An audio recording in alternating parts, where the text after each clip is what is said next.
Um, Something I probably should have mentioned last meeting. We received something from VLCT, just a script for opening a meeting. I'm going to edit this just to say that myself, Claudette Brochu, as chair of the Norwich Select Board, find that due to the state of emergency declared by Governor Scott as a result of COVID-19 pandemic and pursuant to Addendum 6 to Executive Order 1-20 and Act 92, this public body is authorized to meet electronically. In accordance with Act 92, there is no physical location to observe and listen contemporaneously to this meeting. However, in accordance with the temporary amendments to the open meeting law, I confirm that we are holding this via Zoom teleconferencing. The members of the public have access to the meeting and are invited to participate. Having said all of that, and because we have because we can see who is in attendance, I confirm that all of the select board members are in attendance, as is our town manager and the town manager's assistant. And that all votes will be roll call. All right, so starting out with approval of the agenda. Any additions, subtractions? Mary has her hand up. Yes, Mary. To see whether the board, either at this meeting or the next meeting, would take up as an agenda item the number of people authorized to be on the planning commission. I noticed it wasn't in the parking lot. My mistake. I'm okay with it being, in the parking lot, but I think it is something we should deal with pretty soon. So. Okay. Any other select board comments on the agenda? Herb has his hand up, Claudette. Yes, Herb. You have to star 9, or you have to star 6 yourself, Herb. I'll unmute you. Go ahead. Hey, sorry.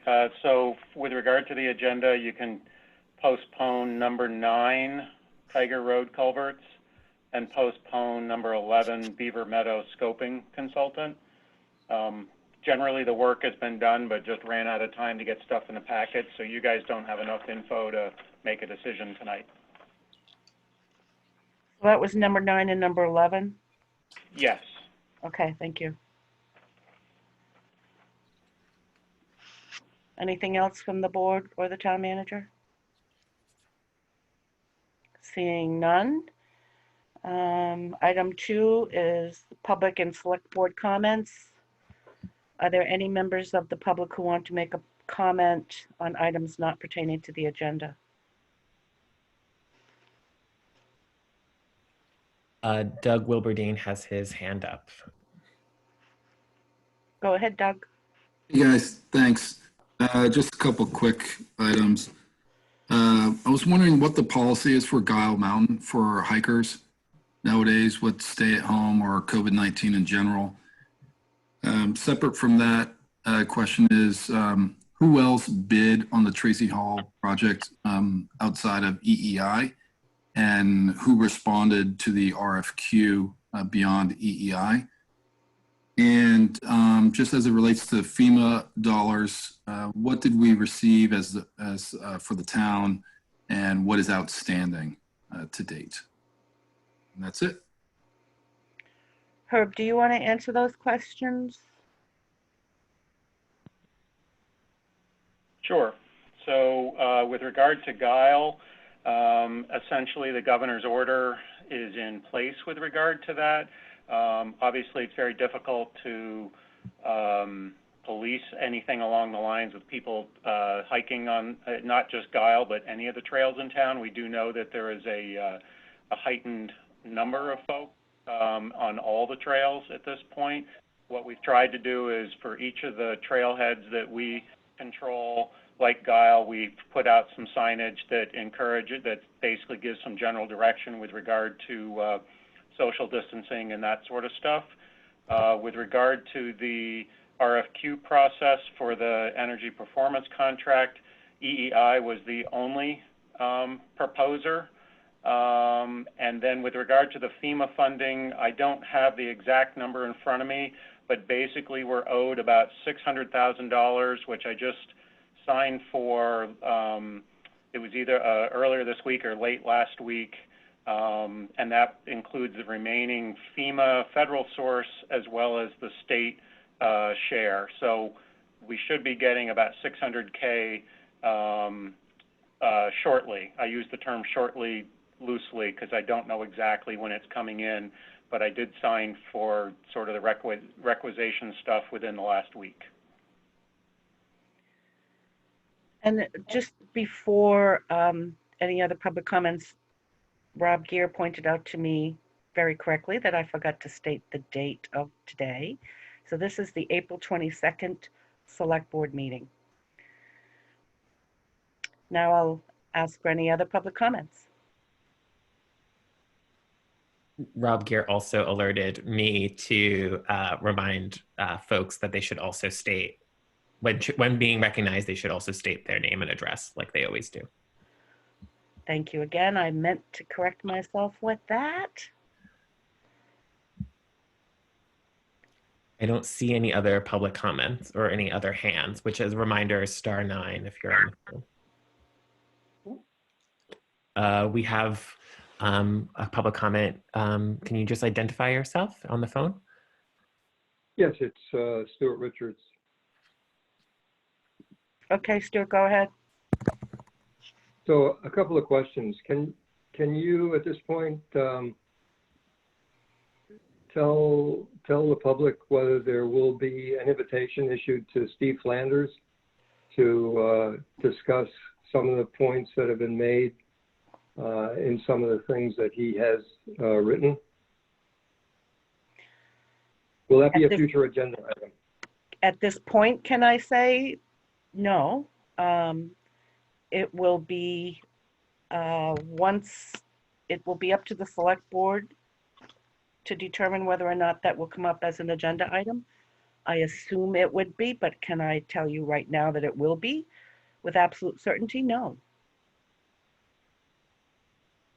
Let me just add that I would hope that he seems to have done quite a bit of research and appears to be able to make a valuable contribution to the discussion. So I would hope that the select board would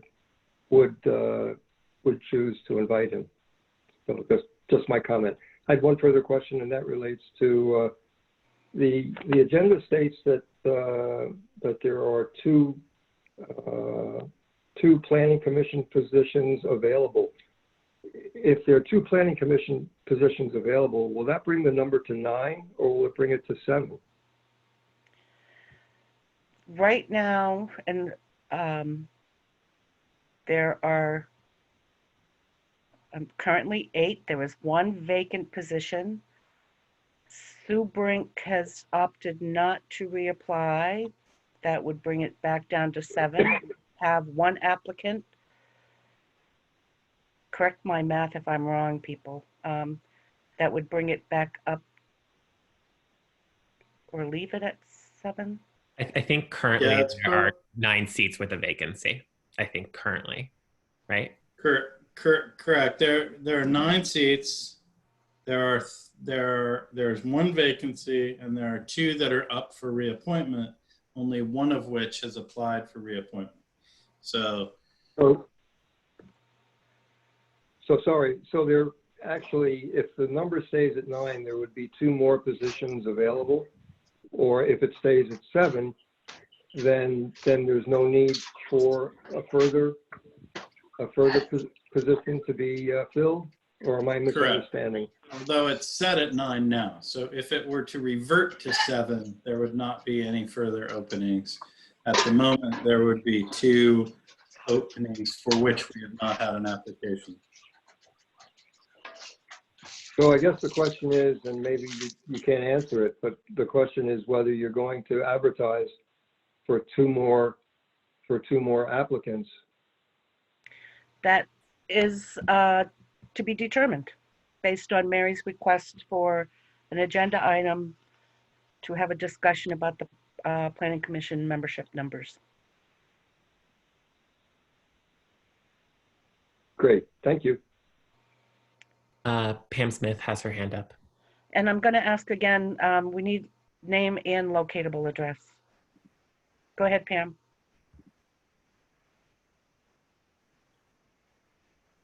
Pam, I'm trying to unmute you. And you're not. Are you also trying to unmute yourself? And we're doubling efforts? Did that work? Yes. Okay, something popped up on the screen that said talk unmute now. into the computer microphone. This one? Yeah. Okay. Doubling back on Doug's question about EEI. So just to clarify, there was only one solicitation that went out for that contract, for that RFQ? Herb, that's a question for you. Yes, there was only one applicant, despite the advertising that we did, or one proposer. And we had discussions about the group that reviewed the proposal, had discussions whether that it was okay to have that one proposer and move forward with it, or if that we had to reopen the process. We opted, based on discussion and doing a little bit of background check, that it would be appropriate to move forward with EEI as the person to, initially that we were doing a straightforward energy performance contract. Okay, so my next question is, why did we do an RFQ and not an RFP? Had we already decided what solution we wanted for the building and not solicit ideas for what would be a good solution? The purpose of a true energy performance contract is rooted mostly in an RFQ because you've not decided what projects you're going to be doing with regard to energy savings. So the idea is to hire a consultant, bring them on board. They effectively do, the equivalent of an energy audit, put some costs together, and then it's up to the community to decide what projects they want to undertake. From the standpoint of what we decided to do was we went a little bit outside the bounds of the traditional energy performance contract and said, and tried to look also philosophically at the vote that the voters passed 2 town meetings ago that talked about minimizing fossil fuel use by, a goal of 5% a year until we get down to no use. So what we allowed the contractor to do was to go beyond the traditional energy performance audit and come up with ideas with the idea of eliminating fossil fuel use. And from that, we were given a number of projects that we could deal with, the one that we settled on, and also for those for the police department and the public highway garage. And we've gotten to where we are today, but we also strayed away a little bit from the true energy performance contract, because typically what you do is you pick projects where the savings are, and the payment, the contract that you set up thereafter with the performance contractor and their subcontractors is a process that involves they do the work and you pay them with the net savings that you make from the projects that you put in place. So essentially it's a net no cost to the town. In this particular instance, because we felt that it was important to talk about the ventilation system as well, that we could not do a traditional energy performance contract. And that's where we also talked about bringing into the process the appropriate purchasing policy for the town and needing to go out to bid for the subcontractors. Before this gets into an entire EEI agenda issue, I'm going to ask if there are any other public comments not related to EEI. I'm not seeing any hands right now. Okay, are there any select board comments? No. Oh, wait, hold on. Stuart Richards has a public comment. Would you like to recognize him, Claudette? If it's a non-EEI issue. It's not an agenda item. Yes, This is definitely a non-EEI issue. So it's Stuart Richards, 82 Elm Street. And my question relates to whether anybody on the select board knows of a good alternative to Comcast. I see EC Fiber offers various services, but I don't know that they offer complete service when you start to talk about internet, telephone, and television. So this is just an informational issue as to whether anybody's aware of a service that would be competitive with Comcast. I know. I can Rob, speak yeah, to you're in EC better Fiber. position to answer that question than I am. So I can speak to EC Fiber. EC Fiber offers high-speed internet access. If you're in an area that's been built, it offers telephone service, and it does not offer TV services as Comcast does. There are a number of internet television service providers, Google TV, Hulu, Slingcast, a variety of services that you can get online, including the premium services. The one channel I have not been able to find live over an internet service is Vermont Public Television. And you can screen that on your computer. You can see recorded. You can see a range of the shows they broadcast, but I'm a PBS News junkie, and they only present PBS NewsHour shows 24 by hours. segment. Yeah. After the day after. So then you can get a high definition TV antenna and get it free over the airwaves. If you're not stuck behind a hill. I'm up in the woods too, but I can get it, all 4 channels. Okay. So it sounds like the answer is, if you want to have all 3 services, telephone, video, and internet, Comcast is the only game in town, or is not? If you want every locally broadcast television station and internet and telephone, Comcast is it. If you want high quality internet access and most of all of your TV options, EC Fiber can help. I'm going to move us on here since this is hardly a select board issue.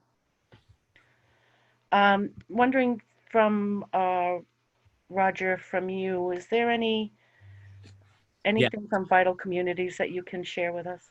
Only a thank you for putting it on the agenda and keeping me accountable, but I do not have that for you because I did indeed miss that meeting. But I will find out more information as to what happened at that meeting and report back with apologies. But thank you for putting it on the agenda. All right, thank you. With apologies. Well, I'm moving on to consent agenda. Is there a motion?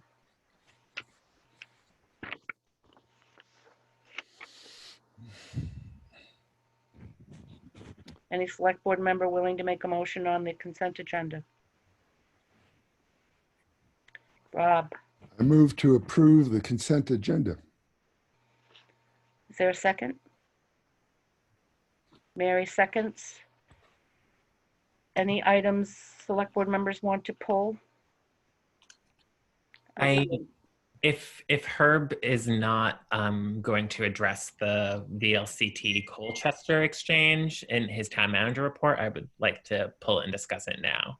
So I guess so depending on the answer to that question, I may or may not request to pull it. So I don't have an intention in talking about it as part of my manager's report. So if it is something you want to get into, you should pull it.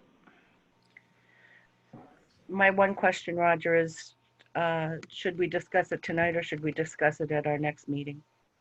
I think right, given, I think that's probably more appropriate because we'll have more information to answer some of the questions I might have from that letter. So we do not need to pull it with that in mind. I'm wondering if there should be a town response to the letter from the abutters of the Turnpike Road solar project. Michael and Amy Staggs of 608 Turnpike Road. If only to let them know how they can comment. So Rod Francis has his hand up, but I wonder if he's prepared to address it if we need to pull it. And then Joel Stettenheim also has his hand up as well. So maybe we should pull it then and then address these, if I may. That would be my thought too. So having pulled that one document, any other select board members want to pull a document? Okay, then we have a motion and a second to approve the consent agenda. I'm gonna do roll call. Let me rephrase that. A motion and a second to pull the consent agenda excluding the letter from Michael and Amy Staggs at 608 Turnpike Road. Mary, how do you vote? Say again, Mary. Yes. Mm-hmm. Roger, how do you vote? Yes. Rob Gear? Yes. John Langus? Yes. And I'm a yes. So Okay. now, Rod, you had a comment to make on the letter? You're muted, Rod. Hello, can you hear me now? I can. Thank you. Sorry for joining late. I was actually at the Two Rivers meeting up until a few minutes ago. So we have an approved town plan, and I left that meeting to join this meeting. So I wanted to... Rod, excuse me for interrupting. I just need you to introduce yourself and your title. Oh, this is Rod Francis. I'm the planning director for the town of Norwich. Thank you. So if I understand what's just happened, you've decided to go forward with the consent agenda, but you've eliminated this item from the consent agenda. So if someone could just explain to me, so you're pulling this item from tonight's agenda so it's not up for discussion, or no, can someone just... Specifically to discuss. You've pulled it from the consent agenda specifically to discuss it, is that? Correct, and then we Okay. will probably, we'll have a separate motion to include it as a separate letter. Okay. Let me just, I don't want to speak, it's a little complicated because I haven't actually been following what you've been doing this evening, but let me just outline the situation. So we have an approved and an adopted town plan with an explicit policy in that with regard to solar projects and whether or not a particular site would meet the preferred status criteria. This site does meet the preferred status criteria. In fact, it was one of the projects that straddled the beginning, and end of the town plan adoption and approval process.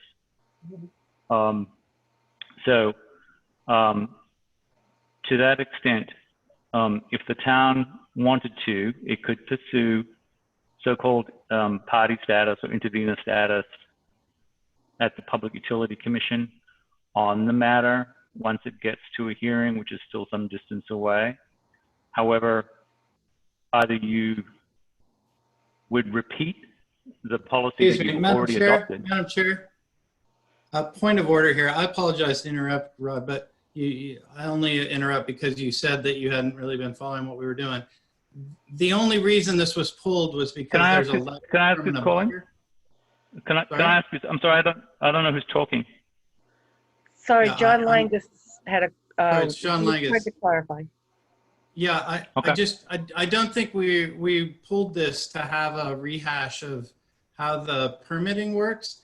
There was a very specific item in our correspondence, which was a letter from an abutter, and the question raised by Claudette was whether we as a board should send a note telling them how they can make a comment. So I don't think we want to have a big rehash of how the permitting works that we discussed last time. Thank you, John. Okay, That's this exactly is Rod again. Thank you, John, for the clarification. That's more background than I got before, so that's helpful. So yeah, all I can say is if you would like me to prepare some brief material to form the basis of a letter to the abutter so that they're aware of what their rights and opportunities are in the permitting process, I'm more than happy to do that, assuming that they would pursue intervenor status in the proceedings. So Thank you. just for the folks watching at home, Herb says, I will have Rod reach out. Herb Durfee says, I will have Rod reach out to the property owner. Right. So, Parenthetically, it's my understanding that Norwich Technologies is continuing to work with the abutters to address their individual concerns. So I also don't know where those conversations are between the parties. But you know, so I'm happy to figure that out as well. Yeah, one of the things why I wanted this pulled was just so that somebody from the town could respond to the abutters, because even reading the letter from Norwich Solar, it was very unclear to me how the abutter could contact the PUC. Yeah, there's a procedure, and they have a certain amount of time to do that, not that long.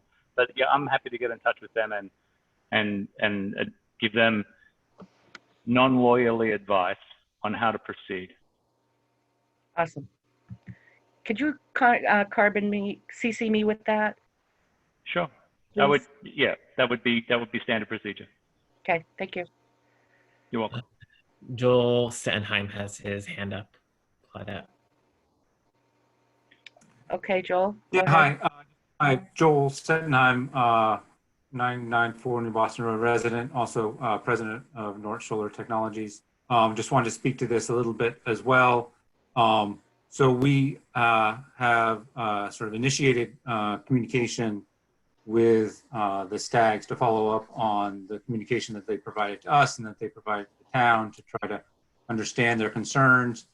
There was an initial sort of outreach to them from Jay and Edie before the process began, just to sort of explain what was going on. Our efforts in communication right now are sort of trying to first establish that there's a common understanding in terms of everything that's going on, and then to sort of hear their concerns and to sort of let them know what the process is. Normally, you know, this would have already been involved. We would have already sort of had a site visit and had everyone out to walk around and talk about it. Obviously, with COVID-19, that's been delayed, but that's still the sort of the first best path is for us to all get together on site as soon as possible. But certainly already we're having communications with them. As part of the process, you know, we engage an aesthetic consultant to look at the impact and all of these pieces. But I guess the main piece that I would communicate is that we are in communication with them and trying to find, you know, times to follow up, you know, indirectly, and then as soon as possible directly. Okay. And so, or maybe it might make sense for us to be in communication as well, just so that in your communication with them, you understand what's already going on in terms of, or what we're hoping to have happen as part of conversations with them.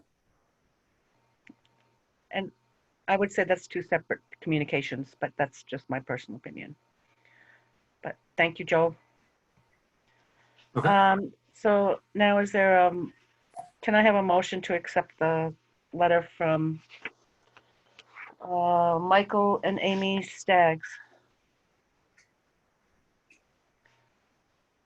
If not, I'll make the motion to accept as consent, as correspondence, the Michael and Amy Staggs letter addressing their concerns for the Turnpike Road solar project. Is there a second? Second. second by John Langus. Any further discussion? Mary, how do you vote? Yes. Roger, how do you vote? Yes. Rob Gear, how do you vote? Yes. John Langus, how do you vote? Yes. And Claudette's a yes. So then, I quickly noticed before this meeting that,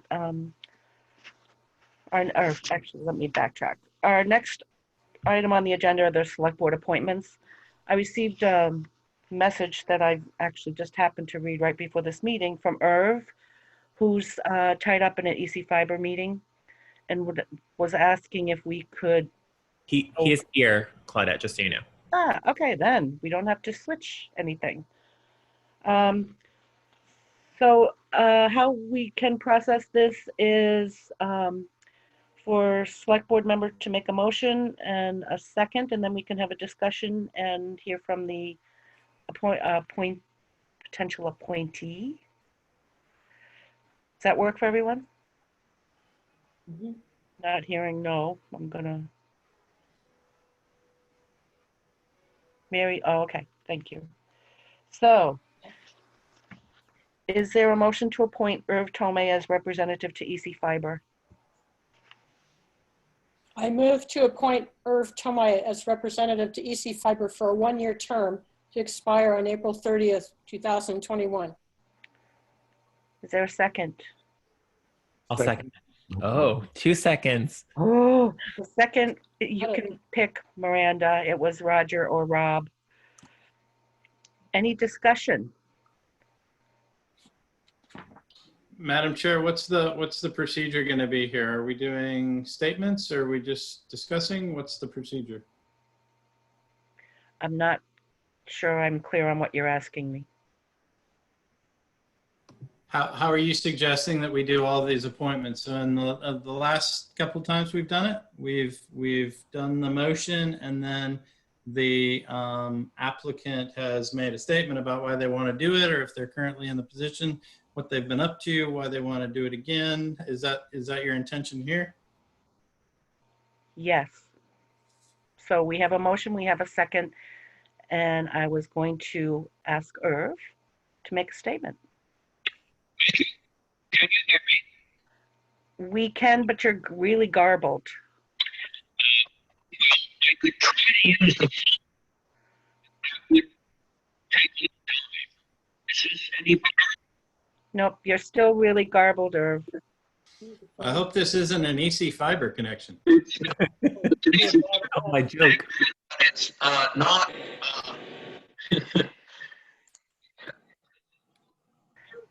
Now you're completely muted, Irv. Not muted physically, but we can't hear you at all. Can you hear me now? Better. Keep talking. I will try. No, it's not working, Irv. I think you might be blocking your microphone. What? Why? Let me call in. How can I do that quickly? Yeah. So the call-in number is on the agenda. Maybe I don't if you have access to the agenda, you can call in with that, and then maybe that might work. I'll tell you the call-in, Irv. Ready? 888 475 4499. And then it will ask you for the meeting ID, which is 816 028 384.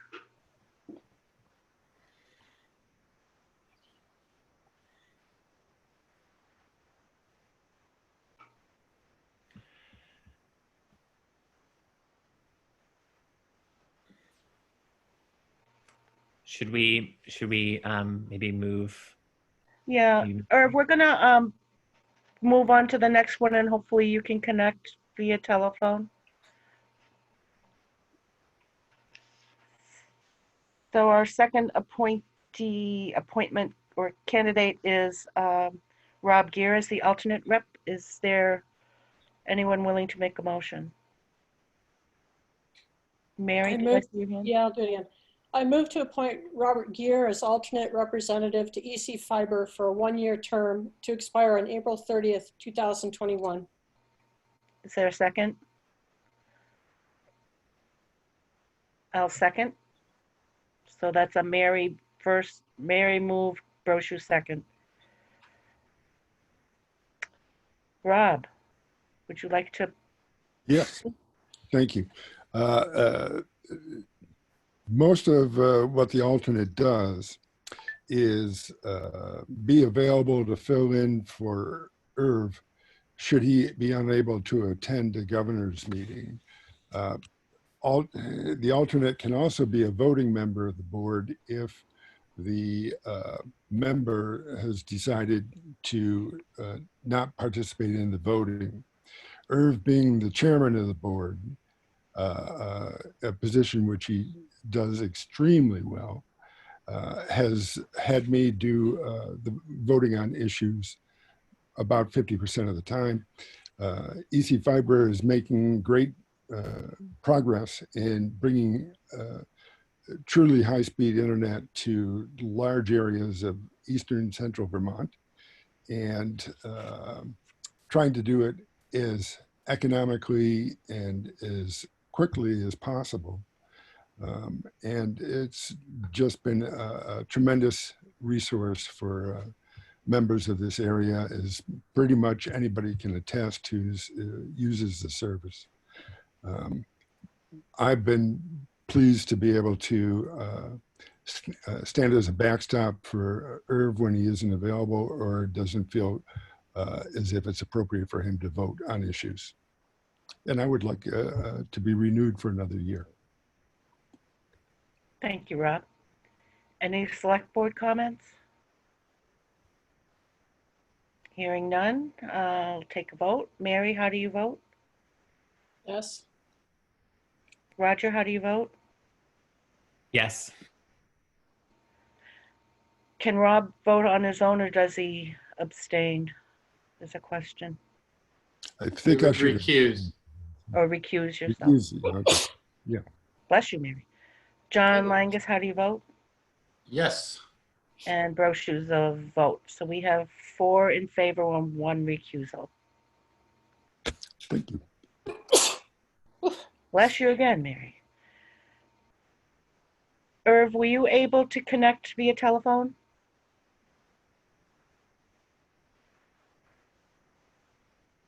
Hold on a minute. I'm going to try to unmute you, Irv. Don't duplicate the effort, okay? I can't seem to do it. So I will say, Irv, just in the chat, we provided the toll-free call-in number and then also the access code that you would need. So if you push on chat, you'll see that as the latest. That I can offer that. Chat's at the very bottom of the screen. You might need to move your cursor to have it pop up. He's calling. I can see him calling. Or,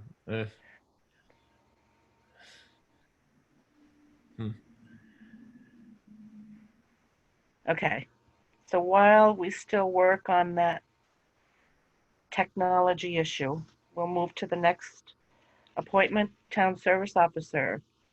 Do we have a motion to appoint John Farrell as the Town Service Officer? I so move. Okay. And that would be for a 1-year term. So that was a motion by John Langus and a second by Mary. Am I reading that correctly? Good enough. So that was a motion to appoint John Farrell as the Town Service Officer for 1-year term to expire on March 31st, 2021. I don't know if John Farrell is with us. I do not see him unless he is 880. Herb offers, I work with John Farrell closely in this position. He works really well with me. And I have reached out to John as well, and I know he's put out a couple of listserv posts encouraging people, if they're having trouble, to contact him for potential financial assistance. But thank you, Herb, for that testimonial. So we will vote. Roll call. Mary, how do you vote? Yes. Roger, how do you vote? Yes. John Langus, how do you vote? Yes. Hold on. Rob Sorry, Gear, can how do you say? Yes. And Brochu's a yes. Say what? So I believe what's happening now is Irv has called Rob, so Rob could like get Irv on the line. But I actually, maybe as a what's that phrasing? Point of order. Given that we someone spoke just now for John Farrell and he wasn't here in person, I am wondering if we could do the same for Irv Tomei. I believe he has served admirably in that position. I'm happy to make that motion independent of him speaking or making a statement. I was thinking the same thing, Roger. Unless Irv has something that he's really wanting to tell us that he's not able to with the technology, I'd be happy to move forward with a vote based on his prior service. Mm-hmm. And I also agree, and the work they're doing to build out the network is just awesome. So, okay, so we will roll call on the Irv Tomei appointment to represent the town as the to EC Fiber for 1-year term that expires April 30th, 2021. Mary, how do you vote? Yes. Roger, how do you vote? Yes. John Langus? Yes. Rob Gear? Yes. And Brochu's a yes, with grateful thanks to Irv Tomei. Okay. Conservation Commission appointee is our next. Does anyone want to make a motion to appoint Sage McKinley Smith to the Conservation Commission for a 2-year term to expire on March 31st, 2022? I so move. Is there a second? So the motion was by John, seconded by Rob. I saw Sage there. Sage, you have the floor. Awesome. Can you guys hear me? Yes. We can. Okay. Hi, for people who don't know me, which I think is probably most of you. I'm Sage McKinley Smith. I'm 17. I'm a junior at Hanover High School. And I have been attending some of the Conservation Commission meetings over the past year. And I was made aware that there was an opening on the commission. I'm really interested in being the one to fill that opening. I think it would be really cool to have a youth voice on the commission and like being able to make that connection from the town, the work the town is doing and the work that I'm doing through a club at my school, and just some of the stuff that we're doing, I think is really, could be really interesting to make that connection and hopefully get a little bit more young people involved in the conservation movement, because I'm very passionate about it. So yeah, that's pretty much all I have to say, but yeah. Any questions by select board members? I see Mary has a question. Yeah, I think it's terrific, Sage, that you're interested in conservation. Others at Hanover High School are as well. I feel a little nervous about appointing you to a commission where, you know, it's normally populated by adults. And I wonder if there's a way to create a student seat on that board rather than have it be, you know, the kind of normal adult seat. So I'd be interested too in what others have to say about that. I'm just uncomfortable about appointing high school student to a adult seat. It may be that maybe there's no Vermont law against it. So just interested in hearing more about that. So before John speaks, Craig Lane from the Conservation Commission has said in the chat that he advocates strongly for Sage's appointment. She is a student I mentioned to you in early March. She has been to some of our meetings and provided many useful insights and perspectives. And I saw John Langus with his hand up. Yeah, I would just say that I do know Sage. I've known her for several years, and you know, one of the really amazing things about where we live is the amount of empowerment that our high school kids have at their school through council. I don't know whether Sage is personally served on council, but they have a culture there of having some control over the decisions that are meaningful in their lives to their school. And I think that prepares them for this sort of service really well, whether they're not on that council directly or not. So I personally don't have any reservation to support this nomination. I think it's super exciting to have one of our youth leaders in town wanting to step up for this. I'm pretty excited. Rob Gear, you have a comment? Well, I was going to basically make the same statement, but instead I'd like to echo what John said. Working at the high school, I am continually amazed at the level of responsibility that students take in actions and events that go on at school, in the direction of the school and their studies.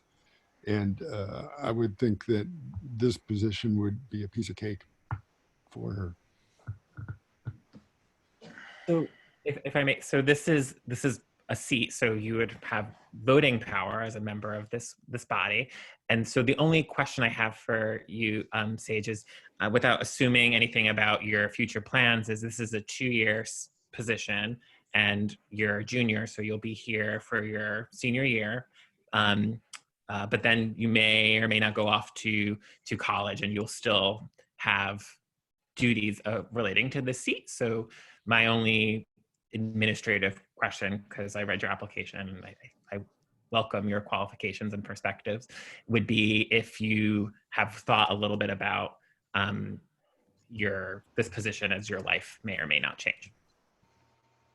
Yeah, I think I certainly plan to go off to college, hopefully, the year after I graduate. But I think, I think my current plan was to be serving for 1 year. However, I'm not sure how that would work. I'm not sure if Craig can maybe speak to that, but yeah, that was the impression I was under.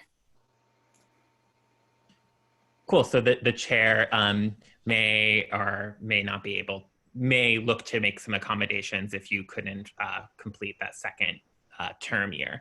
But I think what we're realizing too, should you have the availability and time with your changing life, is that Zoom will allow, we're very conversant as a town in Zoom, so your participation will still very much be possible, right? So, so anyway, that's what I offer to this conversation. And the one thing I offer is these days, most employees are looking more at soft skills. And so having intergenerational cooperation and communication, and being able to work together as a team, I think, given what Craig has mentioned and what Rob and John Langus have mentioned, I think this is a great stepping stone for Sage. Any other comments? Okay, roll call. Mary, how do you vote? Nope. Sorry, Craig had his hand up. Oh, I'm sorry, Craig. Please go ahead. Oh, that's okay. Yeah, I could comment on the complete term or not. In fact, Sage is applying to fill a position for someone who left in the middle of their term. It happens quite frequently, as I'm sure you're aware. Thanks for that. So we'll go back to the vote and start again. Mary, how do you vote? Nope. Roger? Yes. John Langus? Yes. Rob Gear? Yes. And Brochu's a yes. So that's a 4-1. 4 yes, 1 no. Congratulations, Sage. Do good Thank work. you. Do great things. Next is a motion to appoint Richard Stucker to the Development Review Board for a 3-year term to expire on April 30th, 2023. Is there a motion? I so move. Moved by John. Is there a second? Second. Rob is a second. Any discussion? Is Richard here? I don't see him. I don't see him either. I do know he's, He has several especially based on, experience. Mary, what did you say? I'm sorry. I think Richard has several years of experience, enjoys being on the board, so, you know. I think he's a likely agree. candidate. Yes, I haven't, I agree. He has spent multiple years on the board. No comments, so we'll go to a roll call. Mary, how do you vote? Yes, Roger? Yes. John? Langus? Yes. Rob Gear? Yes. And Brochu's a yes. The pictures keep shifting on my screen, so I'm going by how the pictures appear. So sometimes I have to search for the face. So, our next appointment, is there a motion to appoint Arlene Rotman to the Development Review Board for a 3-year term to expire April 30th, 2023? I so move. You're very good at that, Ron. Hey, is there a second? I'll second it. Let Mary do it. Motion made by John Langus, seconded by Mary. I think I saw Arlene. Mm-hmm. Yep, he's here. Arlene, you have the floor. Thanks a lot. I've been on the Development Review Board for quite a while, probably for too long, and I might have considered time to give someone else a chance. However, because of the town plan and because there's likely to be new zoning regs and new subdivision regs, I'm the only lawyer on the board, and so I think I serve an important role there and would like to continue. Any select board comments? Just, Thing to have Arlene continue. Sorry. Go ahead, Roger. No, I just, with thanks for recognizing that there was an opportunity for others to play a role and to have a chance. So thank you for your self-reflective answer. And I agree that your lawyer experience will be very valuable. Mm-hmm. Mary, did you have a comment? No, that's okay. Okay, so how do you vote? Thumbs up. Mary? Roger? Yes. Yes. John Langus? Yes. And, I don't know why I keep including your last name. There's only one John on the board these days. Rob? Yes. And Brochu's a yes. Is there a motion to appoint Sue Pittiger as an alternate to the Development Review Board for a 3-year term to expire April 30th, 2023? Go for it, John. So moved. Is there a second? Second. So moved by John, seconded by Rob. I don't see Sue. Any select board comments? Yes, Mary. Well, just in her application, you know, she's noted she's experienced. She wants to be the alternate because she's away part of the year, but I think she'd be a really good candidate. Any other select board comments? or any comments? Hearing none, we'll go to a vote. Mary, how do you vote? Yes. Roger? Yes. John? Yes. Rob? Yes. And Brochu's a yes. So that's 5-0. Is there a motion to appoint Jeff Goodrich to the Planning Commission for a 4-year term to expire on April 30th, 2024? I so move. Moved by John. Is there a second? I can second. Second by Roger. I thought I saw Jeff. Yep, he's here. Got to unmute there, Mr. Goodrich. I don't see him anymore. Can you hear me? Oh, there he is. Oh, there you are. Sorry. Okay, Jeff. Can you hear me? Yes, sir. Great. I've been doing this for a while. Glad to continue to serve the town in this capacity as a lifetime resident.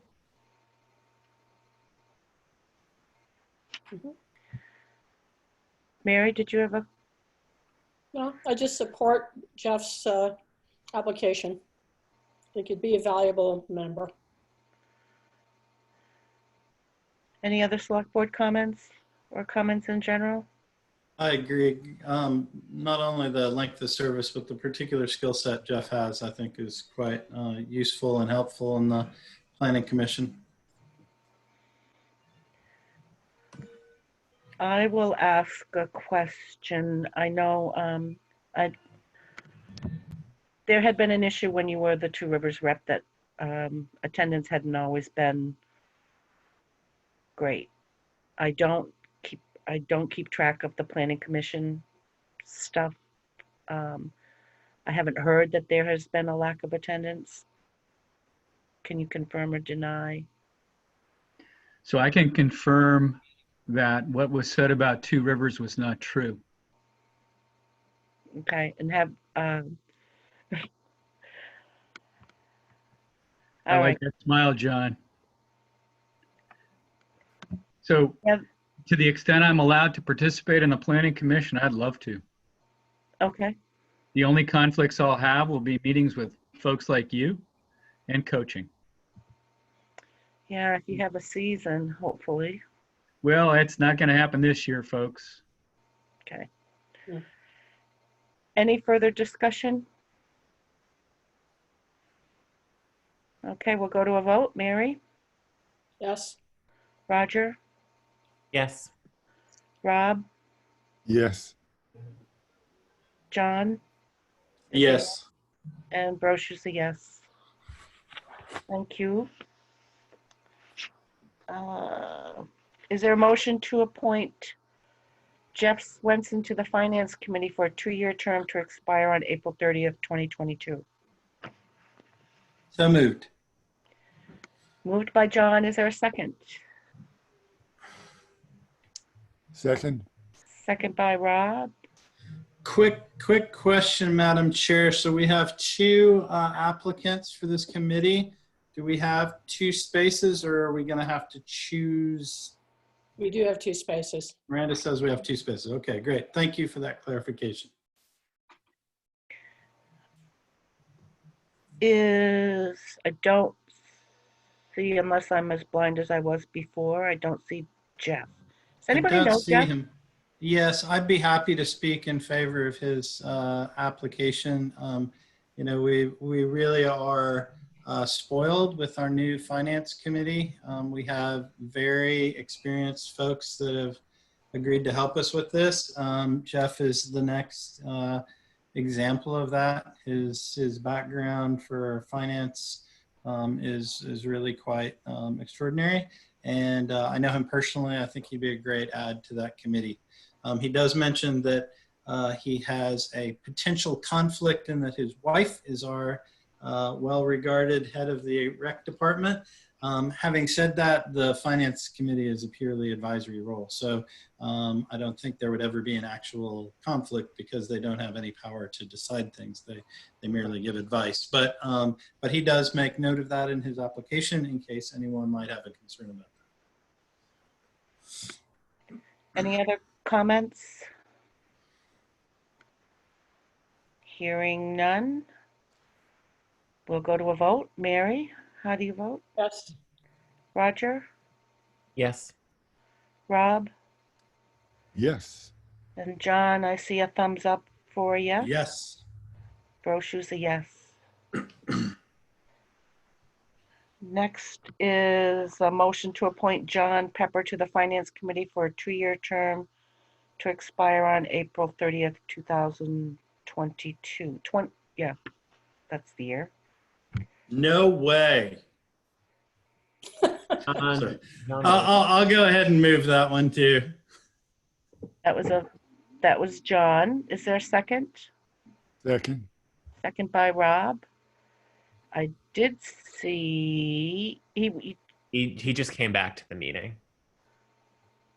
There he is. Oh, he's coming. I wonder how he knew. He's going to one wheel over to my house and assault me. John Pepper, welcome. Hi, guys. Thanks. So, Sorry, I had to drop off for a second. okay, can you speak to your application to Finance Committee? Yes, I assumed I was probably up. Yeah, I applied. I discussed it with some of the Finance Committee, prior to leaving the Select Board, as a possible way to provide a continuum between the a sort of a closer bridge between the Select Board and what I know to be some of the priorities and some of the challenges, and being able to translate that into something that could, make the Finance Committee feel more useful. I don't think they were always had context as to how they could be useful and the purpose of the projects or assignments, and maybe there'd be some continuity between Select Board and Finance Committee, and I could provide that. So I thought, you get sort of addicted to serving, and I thought this could be, I thought this could be something good. I was going to say if there were two applying for one position, I would step away, but if the board sees me as a possible asset, I'm happy to serve. Thank you, John. Any comments from the board? Seeing none, we'll go to a vote. Mary? I have one other comment, though. Sure. You don't have to call John Langus anymore. You can just call him John. See, that was when you dropped off. I made a point of mentioning that. Oh, did you? Oh, sorry. I did. I didn't hear that. I was waiting to zip that in. Okay, sorry. Don't ding me for that. Way ahead of you. Okay, moving on to a vote. Mary, how do you vote? Yes. Rob Gear? Yes. John? Yes. Ooh, that was John. John, my gosh. Yes. Roger? I see my As long as it's not John Boy. I won't be John Boy. No, I would never call you John. No Boltons. Roger was a yes and Brochu's a yes. And thank you, John Pepper, and thank you for all of, I forgot to say thank you to everybody else who's applied. We appreciate our volunteers tremendously. Next, motion to appoint Thad Goodwin as tree warden for a 1-year term to expire March 31st, 2021. So moved. Moved by John, second by Brochu. And I don't believe Thad is here, but he presented last year. He's been the tree warden for a long time. One thing I find, and I wish he were here because he really clarifies what his role as a tree warden is. And it's not to Herb, I'm gonna mess it up if I try to explain what his role is. But I know he's been doing an admirable job. I'll probably mess it up too, but basically speaking, he is responsible for providing advice and stuff with regard to trees that may need to come down that relate to the town. As a, for instance, he's a proponent of you folks getting a plan and financial backing together with regard to the emerald ash borer that's making our way through the ashes in the state, and to have a plan for when we may have to cut down trees and rights of way and that sort of thing. And if I recall, that triggers the memory. If I recall correctly, he marks the trees, but it is not in his role or responsibility to then harvest that tree. He just marks the trees. Correct. Okay. I've put the emerald ash borer discussion on in our parking lot because Plainfield, New Hampshire was the most recent site that was identified. Yeah. So, any further select board comments? Okay, we'll go to a vote. Mary, how do you vote? Yes. Rob? Yes. John Langus? Yes. Roger? Yes. Brochu's a yes. Thank you, everybody. And now I will formally say to all of our volunteers who apply to these commissions, we truly appreciate your willingness to spare some of your very valuable time.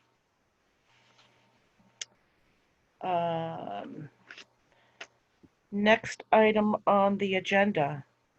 My gosh, you guys look, we're 2 minutes before. Is the March revenue expense report. Claudette, if I'm wondering where we put Mary's agenda item request on the agenda. Is it? Did you? I thought it was a next. Oh, it was the next. So it's on for the next agenda. I see. Okay, Yeah. great. Thanks for clarifying. Sorry. So revenue expense report. It was included in our packet. Any select board members have any questions, comments related to the revenue expense report for March? Mary, I see your hand up. I'm just expecting it to get more confusing heading into the future. You know, I was looking at the delinquent taxes, which I think aren't that much different, but, you know, will that rise? What will our tax position be? And also I wanted some clarification where we actually are. Is it true we're about 78%? And we should be at around 83% of being through the budget? Maybe Herb could answer as far as expenditures. Sure. So just remember, this particular financial report is through March, not through the current situation. So the latest one you're dealing with, you should be about 75% of budget. With the little bit of the normalized stuff, I'm showing it about 78.8%.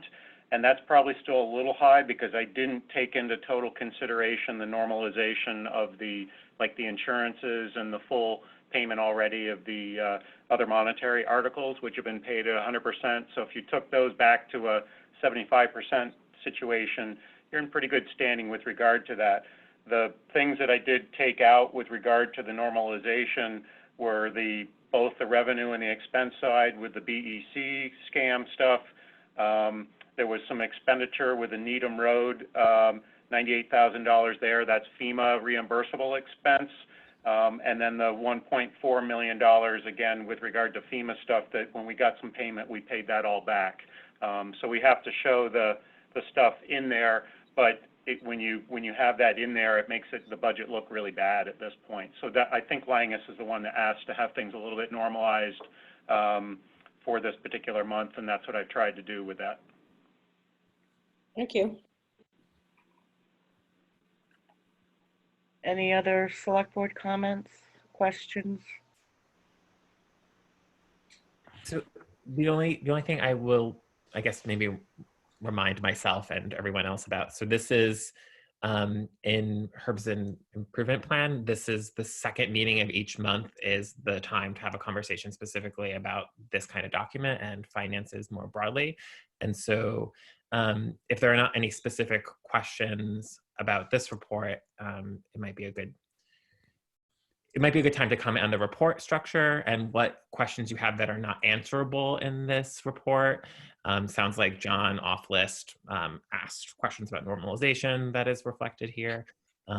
So I think I made it, rather than it just sort of be an opportunity to like ask questions, I think Herb is also prepared to talk about this document as well, should we want that. I don't know if that makes any sense.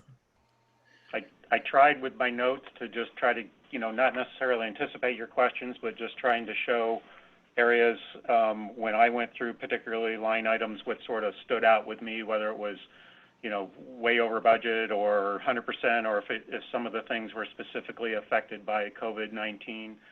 So hopefully by doing those notes, I helped to answer some of your questions without having to ask them. I thought it was pretty clear. I had to read it carefully. Yeah, my one question though was with your questions. Some of your questions were linked to some significant spending. And I'm wondering what your follow-up is with those questions that you have, and if and when we would receive. The ones with the question marks, Claudette? Yeah. Yeah, so I was dealing with that, and then at the same time frame, some of them I've already talked to Becky about that I have to dig out my notes on, but that's her father passed away, so she left before I could get get back to her with some of those particular questions. Some of them are, for instance, under the revenue side that normally we would have already seen the education tax retainer, but we haven't received any of that yet. So the question I have there is, that's probably the first year Becky's dealt with it. So did we actually get it, but she actually accrued it up in the town property tax stuff, or did we just not get it yet? So that's when Becky comes back, those are the individual questions that I still have to sit down and talk to her about. And a couple of other questions about the formatting. Is there a way to cluster the COVID-19 expenditures and break them out so that, I don't know if there is a way?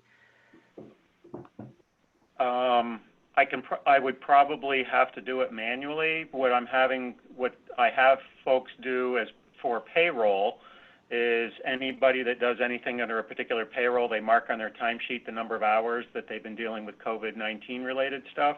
And then with regard to any other expenditure that's not payroll related, which really would be AP warrant related, they should be filling out a particular form, having copies of receipts or things that they did. And so we have that information. Becky's creating a file for all of that, but what I would just need to do is go and put something together for you. I can't, we're not yet set up in NEMRIC where I would be able to just say print out line item such and such that has C19 on it. I didn't think you would be, but I just was asking. John, you had a question? Yeah, I would have, this is our favorite topic. What can NEMRIC do? I would have thought that you can, because we have instructed our employees to track these expenses. So I would have thought that you could put a tag or something so that, you don't want to change the lines that you're doing your accounting with, but so that it can just be extracted out for a printout.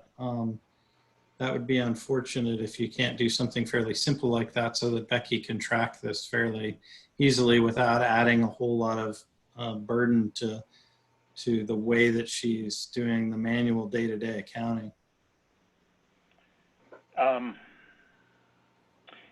It's going in as regular expenses in the and/or revenue, but we haven't received revenue yet, into the system.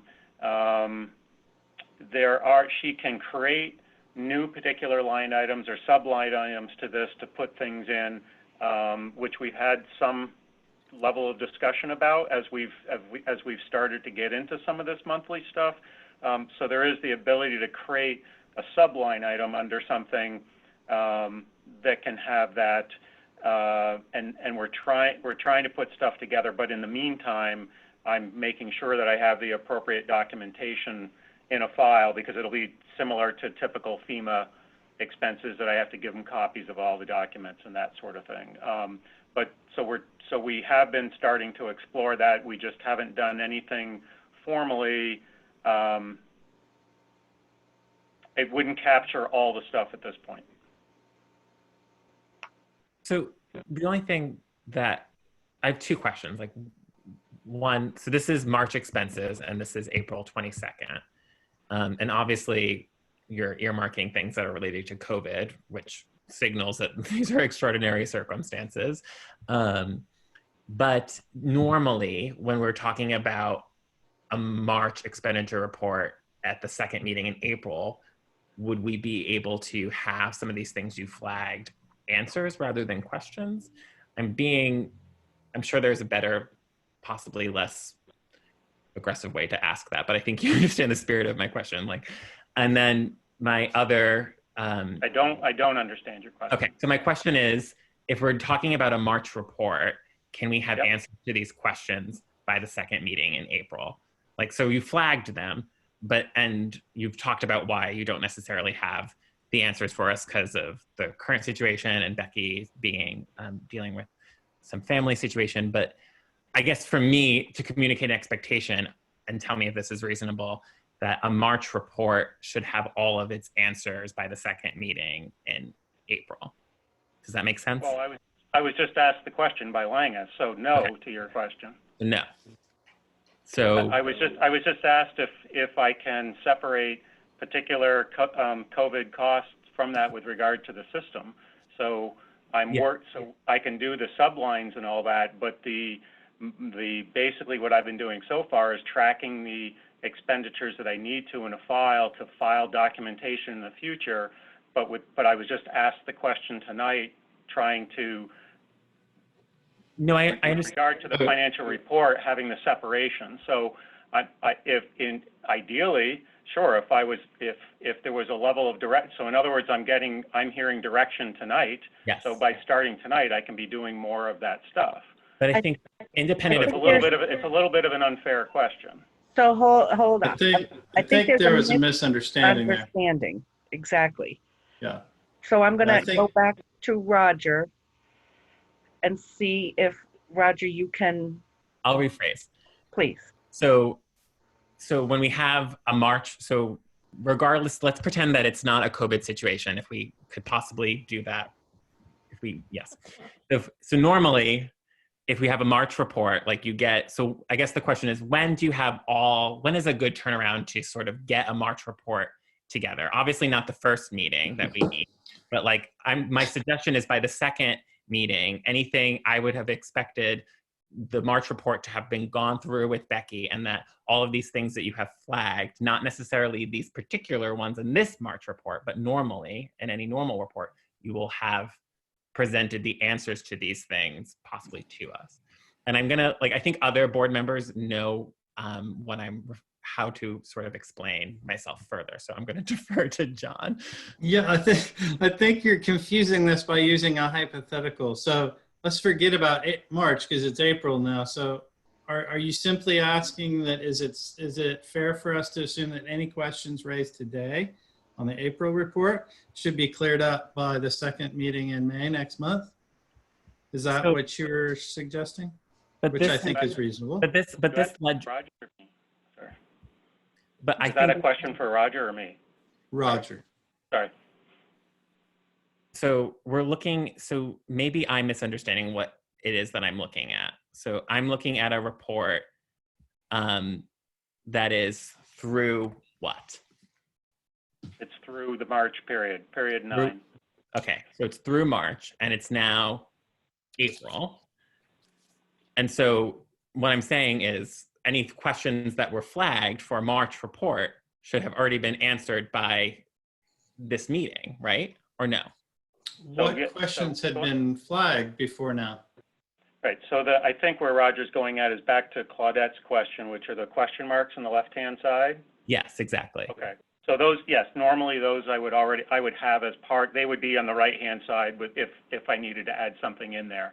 So yes, to your, sorry, it's a simple yes to your question that normally I would do that. The situation I ran into is with Becky, with her, I couldn't sit down with her with her father's death.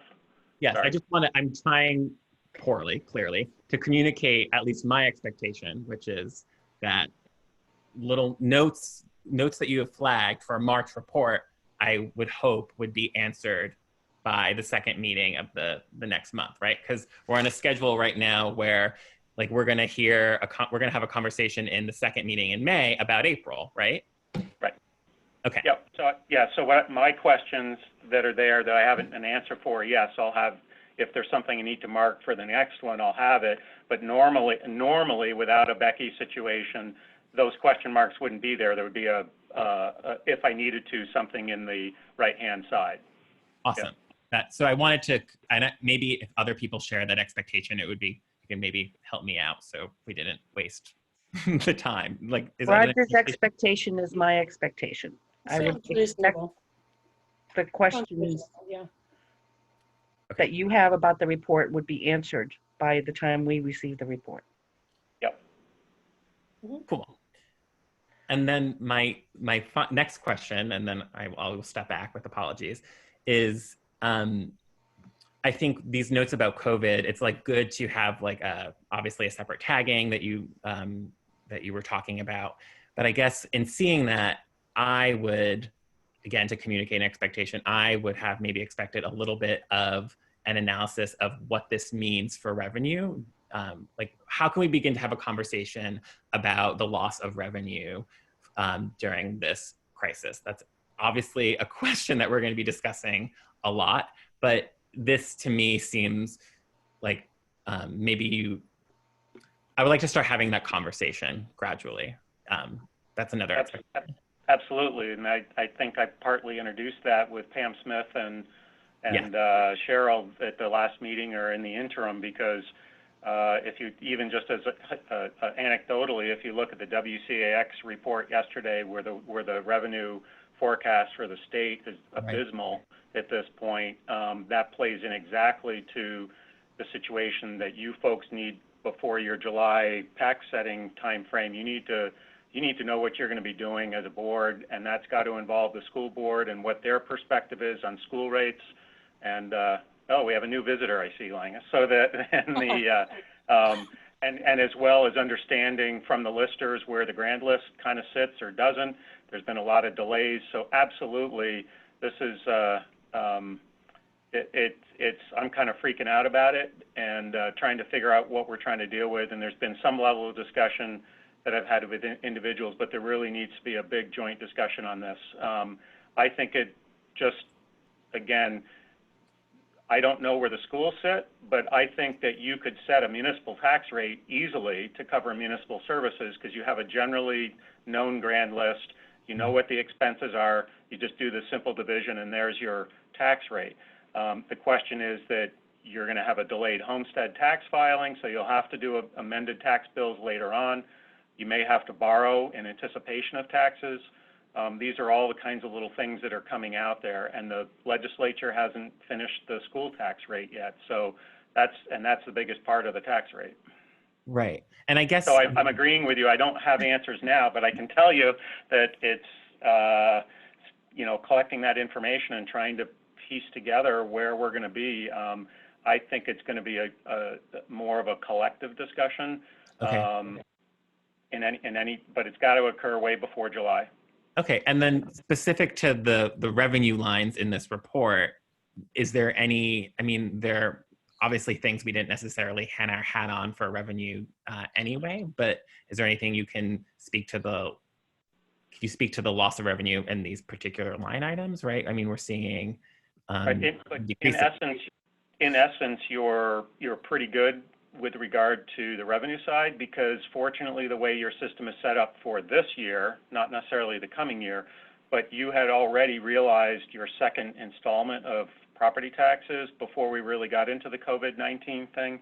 So you pretty well are flush with regard to cash flow to get you through the end of the year. There is that one particular line item that I was looking at with regard to the education tax retainer. That's a source of revenue. There is going to be some loss of revenue with regard to non-rec related activities. But on the same token, we're not doing expenses that would sort of offset that. So I think revenue-wise, we're okay through the fiscal year. The question is where we're going to be in August. Okay, that's really helpful to me, and I'm sorry that I so poorly got us there or got myself there maybe. So thanks. Well, sorry I didn't understand right away. Any other select board questions? I do have two more. In light of the whole state financial issue and our and the school finances, have you considered sitting down with Jamie Teague and Neil Odell to see if there is, and I'm saying Neil versus Tom, because I know Neil has typically been the representative from the board that is in contact with the state and the financial piece of things more so than Tom is. That has been the historic thing, but I'm just wondering if we can approach this as a town to see where we are going to be collectively as a town. Might be helpful. That's inherent in what I just said earlier with regard to a collective discussion on everything. Absolutely, because even though you folks set the tax rate, you know, whatever it is, 75 or 80% of that is the school. So you can't just, I would not have you do that unilaterally this year without discussions with the staff, superintendent, you know, et cetera, including Cheryl, who's the treasurer for the school. And the listers included, because their foundation piece with regard to the grand list and value of individual properties. Okay. My second question, and I may have missed this at the very beginning of the meeting, the final FEMA payment for 600,000, I think it was, plus. Yep. Has that been? I didn't see it when I was looking at the revenue expense. Was it just too late to make it to the March report? I can't remember. No, we haven't received it yet. What I've signed for that went out in an email was they sent the requisition forms to me to sign for the remaining federal portion and the state's total portion that they owe us, which is that total of about $600,000+. So by sending that recreation form back, and you received the email the same day that I did that, that's what that initiates the check writing process. So that's the last little piece of paper that I had to sign. So that should be imminently coming our way, but it's not been received yet. Where would when we receive it, where would we see it falling into this monthly report? Under what? You'll primarily see it on the balance sheet. Okay. As identified as FEMA reimbursement type thing? Yep. Okay. Yep. And then overall, it will, probably affect the undesignated fund balance. Yeah. Okay. Depending on where we end up on the year, but essentially watch for it you'll get an email from me that says, "Yay, I got it," but look for it on the balance sheet when we account for it. Rob, did you have a question? No. Okay. I do have one, if that's the end of that discussion. I do have a question. If we want to take a break now or wait until after the town manager report. I'd be happy for a break now. I think a break now would be good. So we have, okay, we're going to take, I'm giving us 10 minutes just because I like 10 minutes. 5 is too short. 10-minute break. We'll be back at 8:11. 8:11. All right. The Norwich Select Board April 22nd meeting, although it feels like February meeting, is back in session, and I was remiss at the start of our meeting, so I would like your forbearance in just publicly recognizing and thanking Herb and Larry Wiggins. I had an email from Melissa Scanlon, who was one of our coordinators for the neighborhood captains group. She was looking for, asking me if I could help her in getting soil delivered from Gardener Supply in support of the victory gardens that are going to be popping up. And so I sent Herb off an email, and he responded in the affirmative.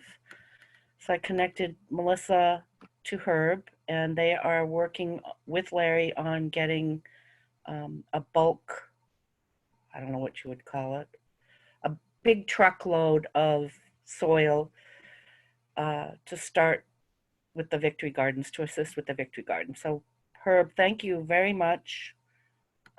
It will be greatly appreciated.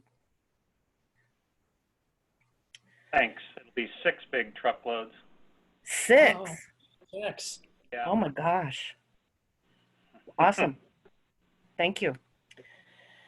And thank Larry and his crew, because without them, it wouldn't have happened. All right, so we are moving on to the town manager's update. Over to you, Herb. Thank you. A few things that I have, some of this will get followed up in my written report for the next meeting, but I just going to highlight what was in the packet, and then a couple other things.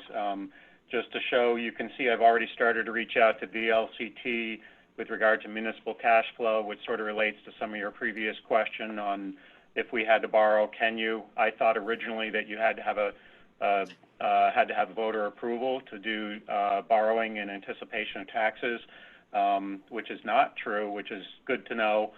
So you can use your regular forms of borrowing as long as it's less than a year in terms of a payback. Those are the ones that you don't have to have voter approval for. So you can borrow if you need to in anticipation of taxes for the coming year.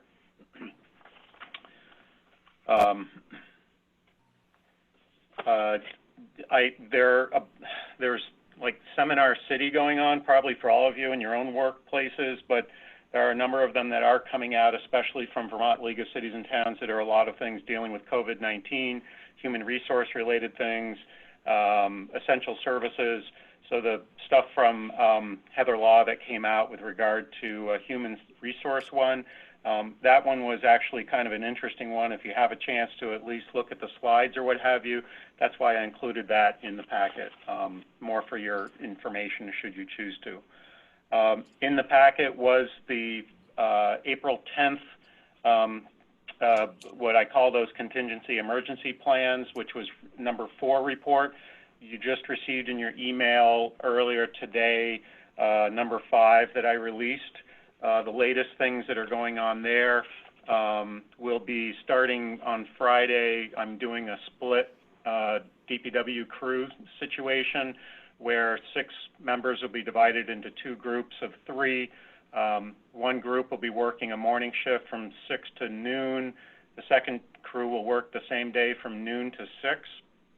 They'll only work 6 hours, but they're going to get paid the regular 8 hours. I think kind of the win-win in there is that we're getting a greater coverage throughout the day, but we're also trying to recognize the safety issues that we need to pay attention to. So that's why I'm kind of dividing the crew up. So if one gets it, we're not kind of infecting everybody else, sticking with the same protocols of sort of cleaning, disinfecting, beginning a shift, end of shift type of stuff. But I just wanted to make sure that that was highlighted in there for everybody's edification if they see some changes or people working in what would be normally odd hours. So that's the biggest change with regard to that. There is a free leadership webinar series that's going on every single Wednesday from through June 10th. I've finished up the second one today.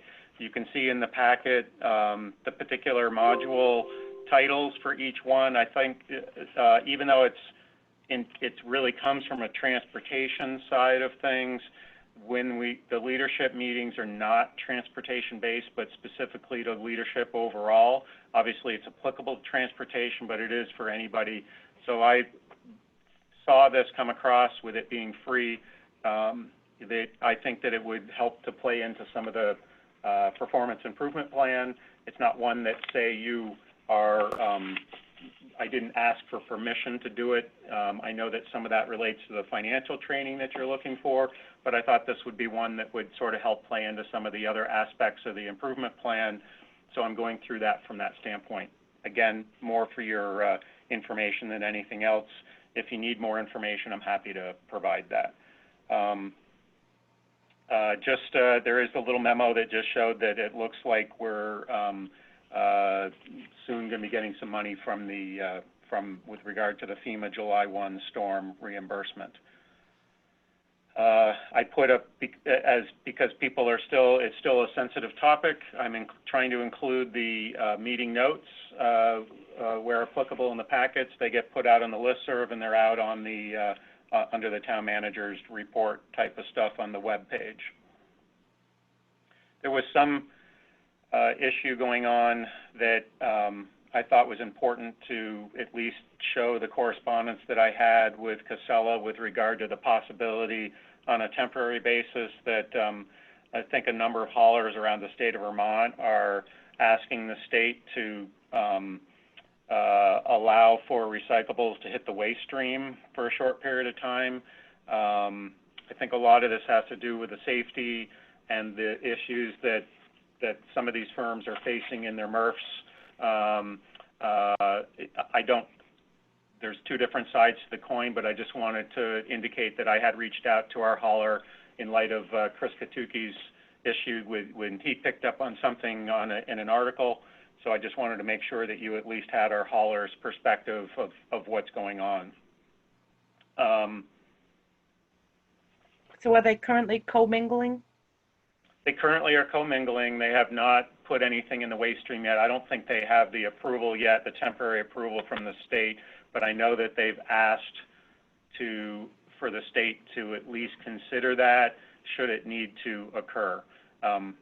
Generally, I'm not supportive of that, but I do get if you can't run your MRF or your zero sort situation without people there, then either there's going to be a huge stockpile somewhere that you'll have to make up later on, or they'll have to figure out some other way. So I think it's rooted in safety, but I can understand how it can really hit a political steam pretty quickly. I know that VPIRG is all over this in trying to not have that occur. So I think it has elevated itself where at some point the state's going to have to make a decision. So I think the decision will be handed to us and Casella will either be able to or not, but at least I was trying to get our hauler's perspective in the process. I want to give a shout out to our chief of police. Just as she had talked in some point in the past, we needed to get some closed circuit TVs installed around the police station on the exterior. She was able to basically get all of that work done and the equipment for free. So she saved the town about $6,500 of equipment and installation costs with regard to that. So that's the kind of thing that she's able to do for us that's been really helpful in terms of saving the costs and trying to keep the bottom line in sight. So again, a nice shout out to our police chief.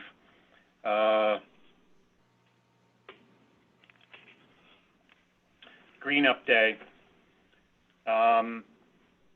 I'm of the mind that even though the state has postponed Green Up Day to May 30th, I want nothing to do with Green Up Day in Norwich, mostly from the standpoint that even though they've agreed to move it, if you read the latest stuff that they've come out with is that they basically said we all need to be safe. Anybody that's going to be doing the Green Up Day needs to be wearing masks and gloves.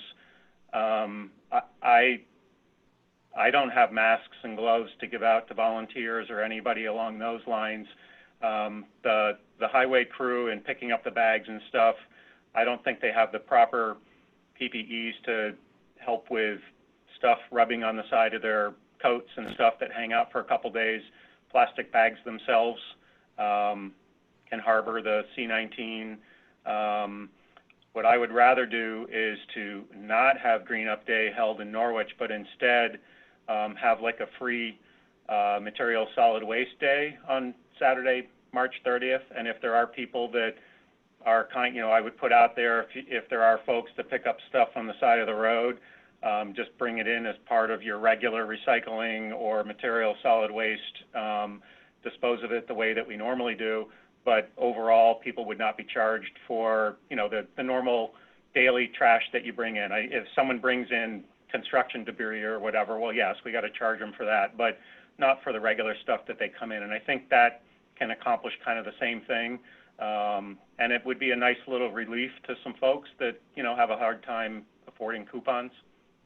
So I'm kind of looking to see if you're okay with that. I have reached out to both, to Bonnie, Larry Wiggins, and Chief of Police, and all three of them are wholeheartedly supportive of me not doing that this year, that it's probably a good year to take the time off. We don't know where the trash has been that's sitting out on the thing, so that it just makes me nervous overall to be doing stuff like that. And especially when we have volunteers doing this kind of stuff, I really don't want people picking up stuff with a work glove that may be wet that still allows stuff to soak through instead of the normal, what should be a true PPE.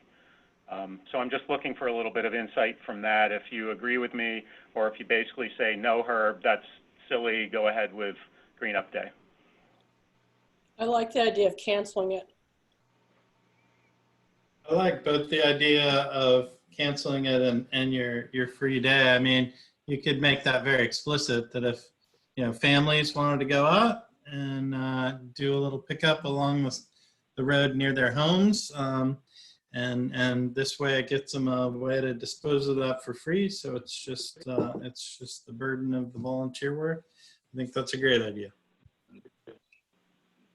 Great, thanks. I know that people will, as soon as it's announced, people will empty out their garages with the big trash bags. But maybe I think it's I think it's kind of a good thing for one day. Mary and Rob have comments. Mary first. When I was out walking today, I noticed neighbors picking up as if it was Green Up Day, but they had those grabbers, those metal grabbers with the little thing. Yep. And I think that might be a good idea. I don't like the idea of picking it up with gloves or hands or anything else. So I'm just saying that seemed like a good strategy for picking it up if you're going to do it. Yep. Rob? I don't own those either. From a liability standpoint, explaining why Green Up Day isn't happening and explaining the opportunity for bringing in trash on a free follow-up day, I think that would probably be enough. Rather than saying, well, take your, if you want, your family can go out and take care of it yourselves. It's a little. Okay. So I was just getting I just wanted a little feedback to make sure I wasn't going to be upsetting any apple carts, because I know that Green Up Day for a number of folks is a pretty big deal, but that's why I tried to have sort of an offsetting thing as well. In a couple other different things, Roger, I did receive. Wait, Roger, did you have a comment? Okay. No, I'm good. No, I think it's a good idea.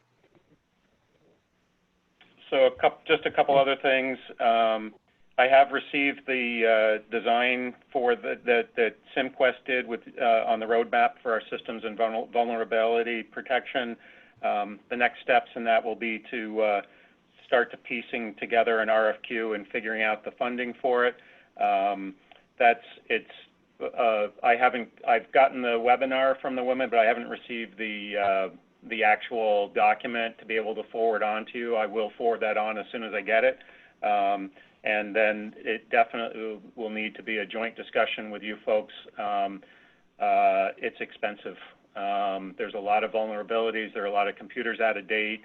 And we can phase it, we can do it all at once, but again, that's where we'll have to have some joint discussion on that. I'll try to figure out with Carrie where there may be logical points for phasing. And then I may, Rob, rely on you a little more heavily because you got the IT background to see, you know, if they're just putting stuff in there that we don't really need or what have you.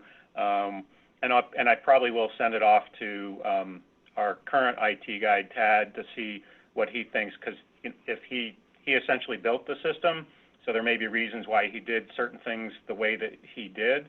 But ultimately, but again, I have gotten to that next step, and there's some other things to be done, and so stay tuned on that. Herb, I have a question. Yep. So would you largely characterize what the work on this right now as infrastructure, not even necessarily getting into any like software or any like public facing things like websites or online registrations? That you're seeing this as essentially like IT infrastructure and hardware? So it's right. So essentially, it's hard. This is specifically to Tracy Hall, so it would be hardware, not just workstations, but getting into the meat of a new network computer, some of the peripherals related to it. Clearly, when you have to go with a new network, a server, you're talking about the software that goes with it. We do have computers that are running off Windows 7 and 10. We have some vulnerabilities with regard to software that's sort of like security software that's out of date. So there may be some things that are worming their way in through our system. And then there are discussions about moving toward an iCloud backup system rather than someone physically walking home with a tape. So it is mostly hardware with a related software to it. It doesn't get into specifically the web page or some of the other particular modules that we deal with. I mean, it understands that we have NEMRIC and Patriot, which are two systems that are sort of specialized to a normal, like Microsoft Office environment. So they've tried to accommodate those kinds of software packages that we use, and making sure that they bridge the hardware and operating system software to that. Thanks. Does that answer your question? Yes, very much so. Thanks. So it's mostly stuff that the public wouldn't see. Yeah. A little bit. Right. Yeah. Right. Okay. Probably the public's greatest use would be the Wi-Fi, kind of making sure that the public Wi-Fi is a little more robust than it is right now. That would be the greatest appearance of improvement. Okay, great. Thank you well, that's just important to keep in mind, I suppose. Probably think. Yeah. Thanks. And when you get the information, it will have all the costs built into it, so nothing will be hidden from you when you get it. I think I'll stop there unless you have questions for me. There's some other stuff I have here, but it will just be included in my written report for the next meeting.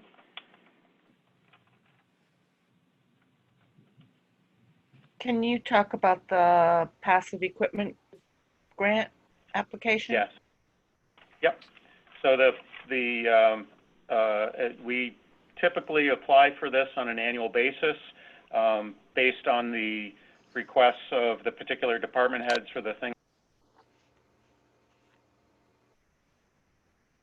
Whoops. Herb, did you drop off? Herb? So that there's a net total cost that we're looking at of a total cost of $8,300. If we get a passive grant, that's done on a 50-50 basis. So basically the maximum we could get would be about $4,150 if we had a full funding on this. The fire department is looking to get some PPE-related pants, 3 sets, as they try to rotate through those things. For the next 2 items, the ballistic helmets and shields, that's something that came up as part of union negotiation. What it is equipment that wouldn't be designed specifically for a particular officer, but would reside with the cruiser, so that if there was a situation, active shooter or something along those lines, they have a little bit more heavy-duty gear to protect them. So again, that would not be specific to an officer, and the reason being that's a conscious decision, because if you make it too specific to the officer, it has to be custom fit. And the custom fit stuff is way too expensive. So that's why we were focused on per cruiser situation. And then the other is there's the shipping cost for the pants. And then estimates are part of it. And in order to move forward, I just need your go ahead to authorize a town manager to apply for that. And if we don't get the grant, does that mean we will not be seeking that material? Most likely the police department and the fire department will still be looking for those items. They may not be, for instance, the helmet and the shields, we would just have to budget as part of a future budget process. The pants, I don't know the specificity of the term of the pants in terms of when they need to have those rotated through. So they may need to purchase those, but they would have to come either into the designated fund for that, and it would be 100% cost. If there are things that can be held off on and budgeted for a future year, obviously we can have that discussion. I'm not asking for financial, I mean, obviously if you apply for the grant, you're willing to pay up to 50% of that. If we don't get the grant and we still need some stuff, I would either have to come back to you as a separate item, or we would have to budget it in a future budget process. Chief Frank has her hand up, Claudette. Yes, Chief. Chief Frank, Norwich Police Department. I just wanted to note that the reason this is in here is that it's a bargained union item. Unfortunately for the police department, it wasn't part of my intention or my planned budget, but looking ahead, if this does get involved in the negotiated agreement, I won't have a choice. I'll have to purchase it as part of the collective bargaining agreement. So what I'm looking to do here is to forward think, try to get the grant so that in the event that this does pass in the collective bargaining, we only have to pay 50% of the amount, because I don't have that budgeted and was not planning on making that purchase. So Chief, does that, since you had not budgeted and were not planning on making this purchase, do you feel as though that equipment is necessary? In the event we were to respond to an active shooter or any of those types of events, yes, those are items that we would utilize in that process.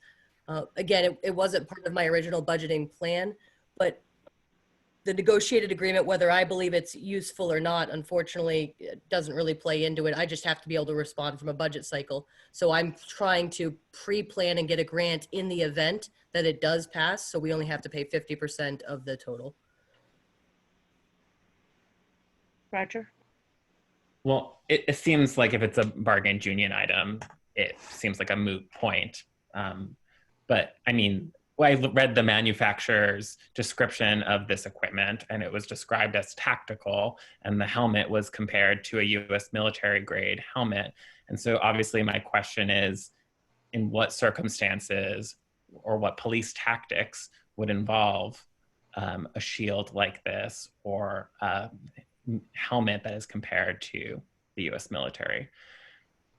Sure, so, I'll give you an example. So for example, last week there was a report of an active shooter at Hypertherm.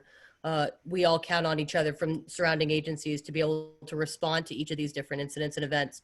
Hartford, for example, when they showed up, had their ballistic shields and they have their helmets. We had an incident here in the town of Norwich that we had to reach out to Hartford because we didn't have a shield and a helmet. We were responding to a report of an individual who had a firearm and had threatened to shoot himself and several other people. The gear that we have protects a certain portion of our body, but not all of it. So if we were to take a direct shot to the chest and upper torso, we're protected. We are not protected if somebody was to take a shot towards our head.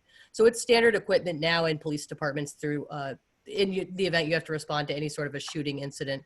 There's also an issue of rifle rounds versus handgun rounds, in that rifle rounds have a deeper penetration, and that's where the shields and the helmets come into play. Right, I saw that in the guidelines.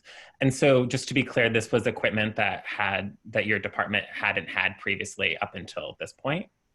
That's not correct. We had, each of the officers were actually assigned ballistic vests and helmets at one point. It's apparently over time, those stopped being issued. And as a result of that, the union decided to put it into the contract, or attempt to put it into the contract, in order to make that occur again. The only officer that I believe has a helmet and vest at this point that was issued from then was Officer Francis Shippert, who's now a part-time officer with us. So I'm actually asking about the shield, the tactical shield. Has that ever been a part of your work prior to this moment? No, as far as I know back, my history is somewhat limited by my time frame. The shield, it would be an alternative to the additional tactical vest. So would there not be a requirement to buy the vests in lieu of these shields? So in best practices, you would have as much protection as you can. But what we looked at was the vests are unique to the person. So if we purchased one for the person, then when they left, it would no longer fit the next officer. We'd have to buy another one. The shield could supplement and provide a similar, not quite equivalent, but closely equivalent protection, but would be more of a universal fit. So if an officer was to leave, we could just, the shield is in the cruiser and it could go from person to person as to a vest that's specific. Again, I'm not advocating for or against these. The only thing I'm looking at is if this passes, I'm going to be required, because it's going to be a union contract, to pay for it. And in the event that happens, I want to be able to pay for it with as little of our town money as possible. Hence the reason for the grant application. Any other questions? Anyone willing to make a motion? I move to authorize the town manager to apply for a VLCT passive safety equipment grant to support the purchase of equipment for the police and fire departments. Is there a second? Second. Second by Rob. Any further discussion? Roll call vote. Mary, how do you vote? Yes. John? Yes. Roger? I abstain. Rob? Yes. And I abstain. So that's 3 votes in favor and 2 abstentions.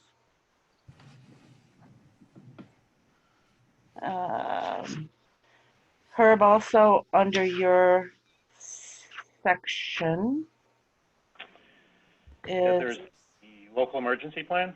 the local emergency plan. Yeah, why don't you tackle that now? Okay. So annually, we have to update and adopt a local emergency management plan.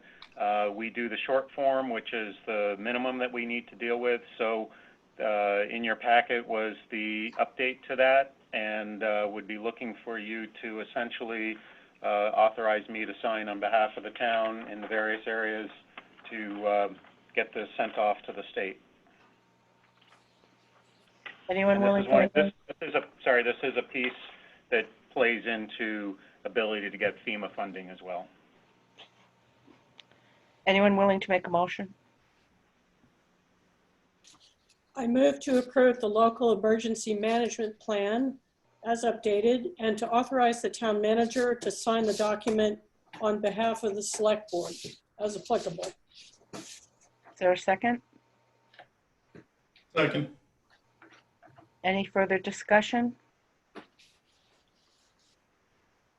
Roll call, Mary, Yes. John, Yes. Roger, Yes.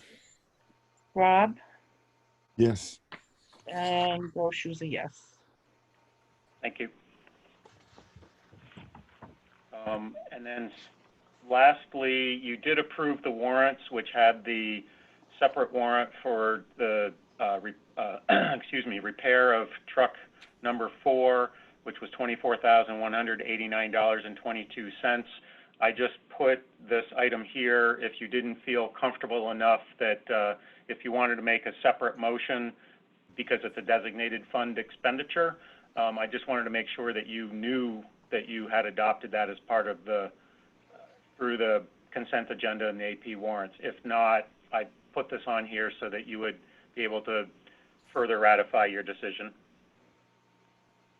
This was that truck, if you may remember, that we talked about, that Larry came to a meeting on, and it's one of our mainline vehicles that had the crack in the head or something like that with some, and it was we found it because of the oil testing before we normally might find it. Right. Is anyone willing to make a motion? Do we need to? Well, Few it's more- there. I have a couple of comments. All right, well, I'll move it. I Pardon move me? to authorize the expenditure of $24,189.22 from the DPW Highway Equipment Designated Fund to Freightliner of New Hampshire for the cost of repairs for DPW truck number 4. Second. Any discussion? My comment is just on process. Designated fund requests have never been put in the AP warrants before, to my knowledge. They've always been separate. And so I have, I would prefer, my personal bias is that if it's a designated fund allocation, it's not buried in the AP warrants, it's a separate agenda item. Yep. And this is, to my knowledge, the first time this has happened, and I know you pointed it out to me in a email correspondence, but yeah. It is to your credit, it is listed as an action. So that's provides some clarity. But it doesn't say what kind of, that a board motion would be required for that action, but anyway. So since the motion is made and seconded, we are gonna roll call vote it. Mary, Yes. John, Yes. Roger, Yes. Rob, Yes. and Brochu's a yes. Thank you. So the next item on our agenda is the finance office reorganization. And I put this on here just because we had submitted our memos to Herb about his proposal, and I can't remember the timeline, but it's been 4 weeks, 6 weeks at least. So I'm just looking for what's happening. Off to you, Herb. Yep. Sorry, I'm going through paper. So the what I have is I'm in the process of beginning to advertise for a finance director, and that's my first priority in doing that. I've been so that's I'm working on that. I have the revised job ad that's going to be going out, and then once I start to when I get that stuff back, I'll be putting together a team to review the applications, making a recommendation ultimately to the select board, because as I said before, I'm not going to do this not make this decision alone. I will be coming back to you at some point to ask that Becky's position as what would be effectively the finance assistant be a full-time position, not a half-time position, because Becky will have to probably train the finance director on how to use the NEMRIC system. That person and a lot of the stuff, because Becky basically knows how to run the office day to day at this point.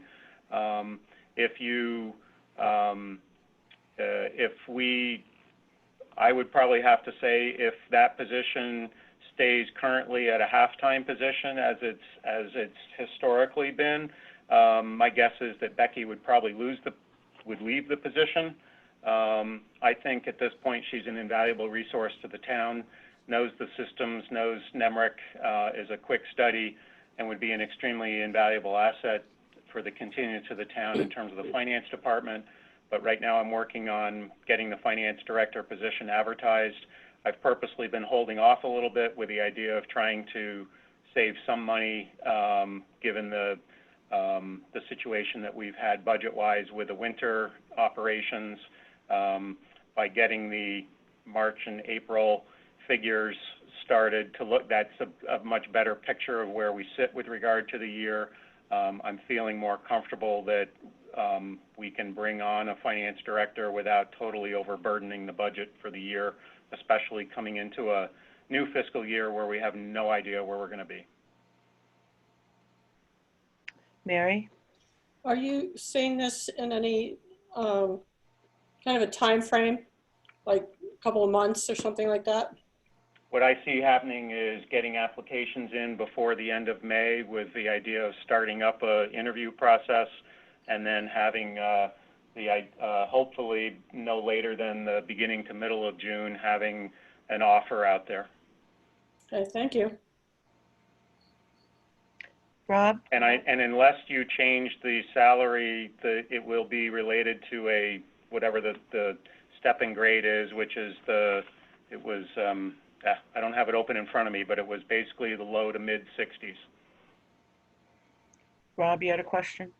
Well, one of the things I've noticed is that I've seen a number of ads from different organizations, some nonprofits, some service organizations in the area, seeking part-time bookkeeping services or employment employees, or directors, finance directors, and has any consideration been given into considering whether or not we might be able to work with some of these other organizations to find a way to attract somebody with a part-time position on our end, but assisting them in finding a full workload?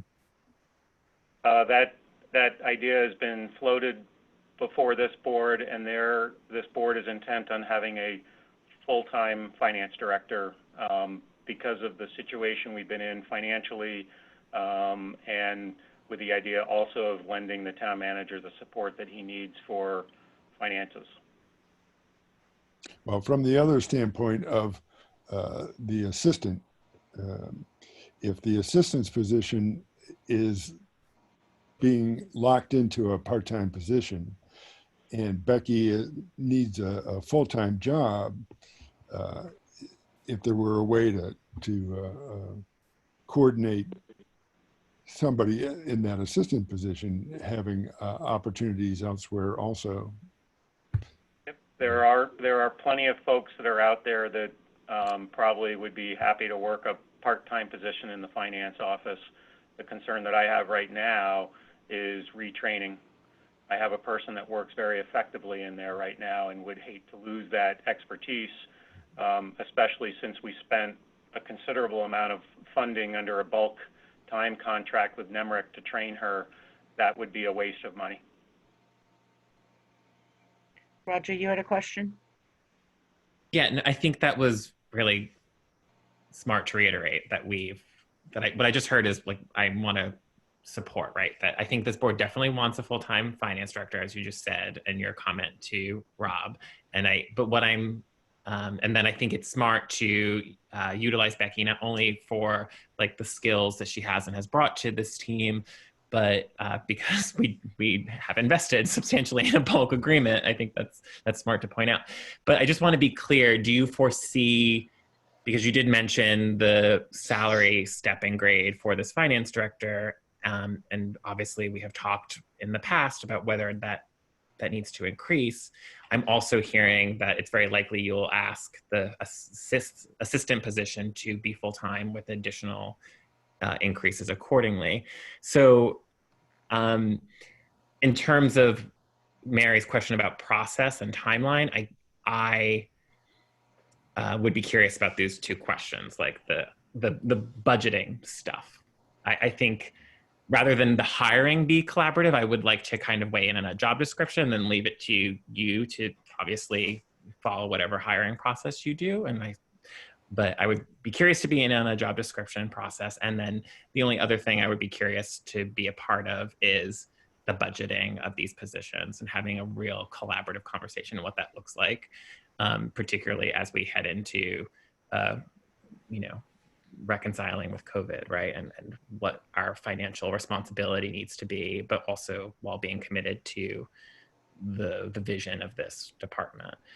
So yeah, I would, so does that make sense? So, and I want, like, I see you all in my screens. And so like, if, do we need to sort of like weigh in on like the salary line for that finance director? Knowing that if we begin at a lower rate, it's going to like change that timeline likely, but also that the hiring for these kinds of positions right now is particularly all over the map because of 20 to 30% of our state is out of a job. And the other thing, and then the question of that assistant position, what that looks like if that has to be full-time. So I think there are a number of folks that are on the finance committee that, for instance, Jeff, who you just put on, is very knowledgeable of what's out there, what are reasonable pay rates and that sort of stuff for the kind of thing that we're looking for. Right. So I do think that there's expertise on the finance committee that can help in advising not only you folks, but providing insight to me along those lines.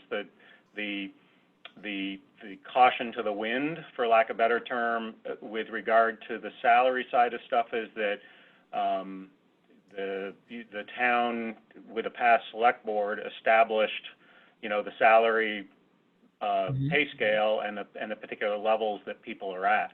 I understand that, if for the kinds of things that I think that you're looking for, you probably need to have a higher salary in that finance director position.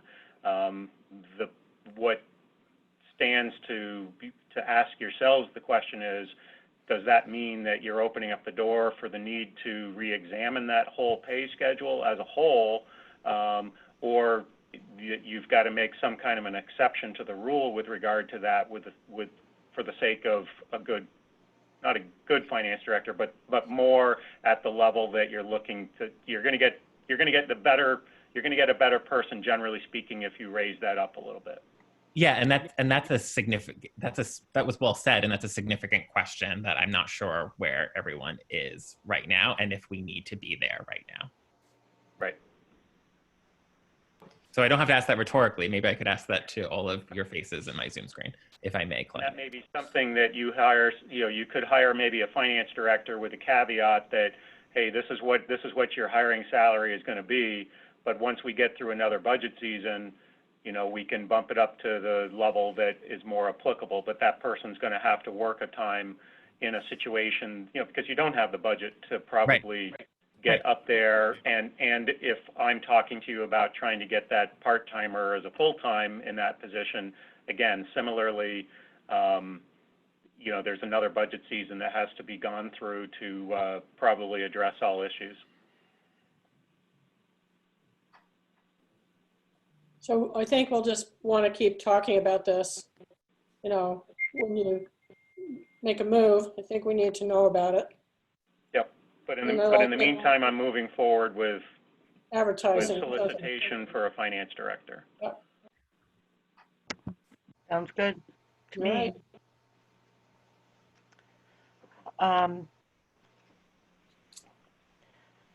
Next item on the agenda is the the town council selection. You want me to keep talking?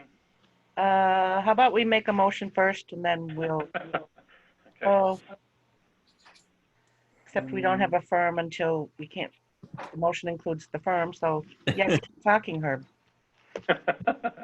So essentially, we received only two proposals, which actually I was a little disappointed in because we had advertised it not only in the Valley News, but our listserv off at the VLCT classified. There was I sent it off to the New Hampshire and the Vermont Bar Associations asking if there was areas that they could post it in, as well as, I honestly, as I'm sitting here, I can't remember if I put it on the Vermont bid registry, but typically that I do put stuff out there, and I did do some direct mailings to those firms in recent past that we've had dealings with. So these are the two that we received. I've had experience with both firms, both positive, in opening up the cost proposals, pretty similar in terms of what they offered.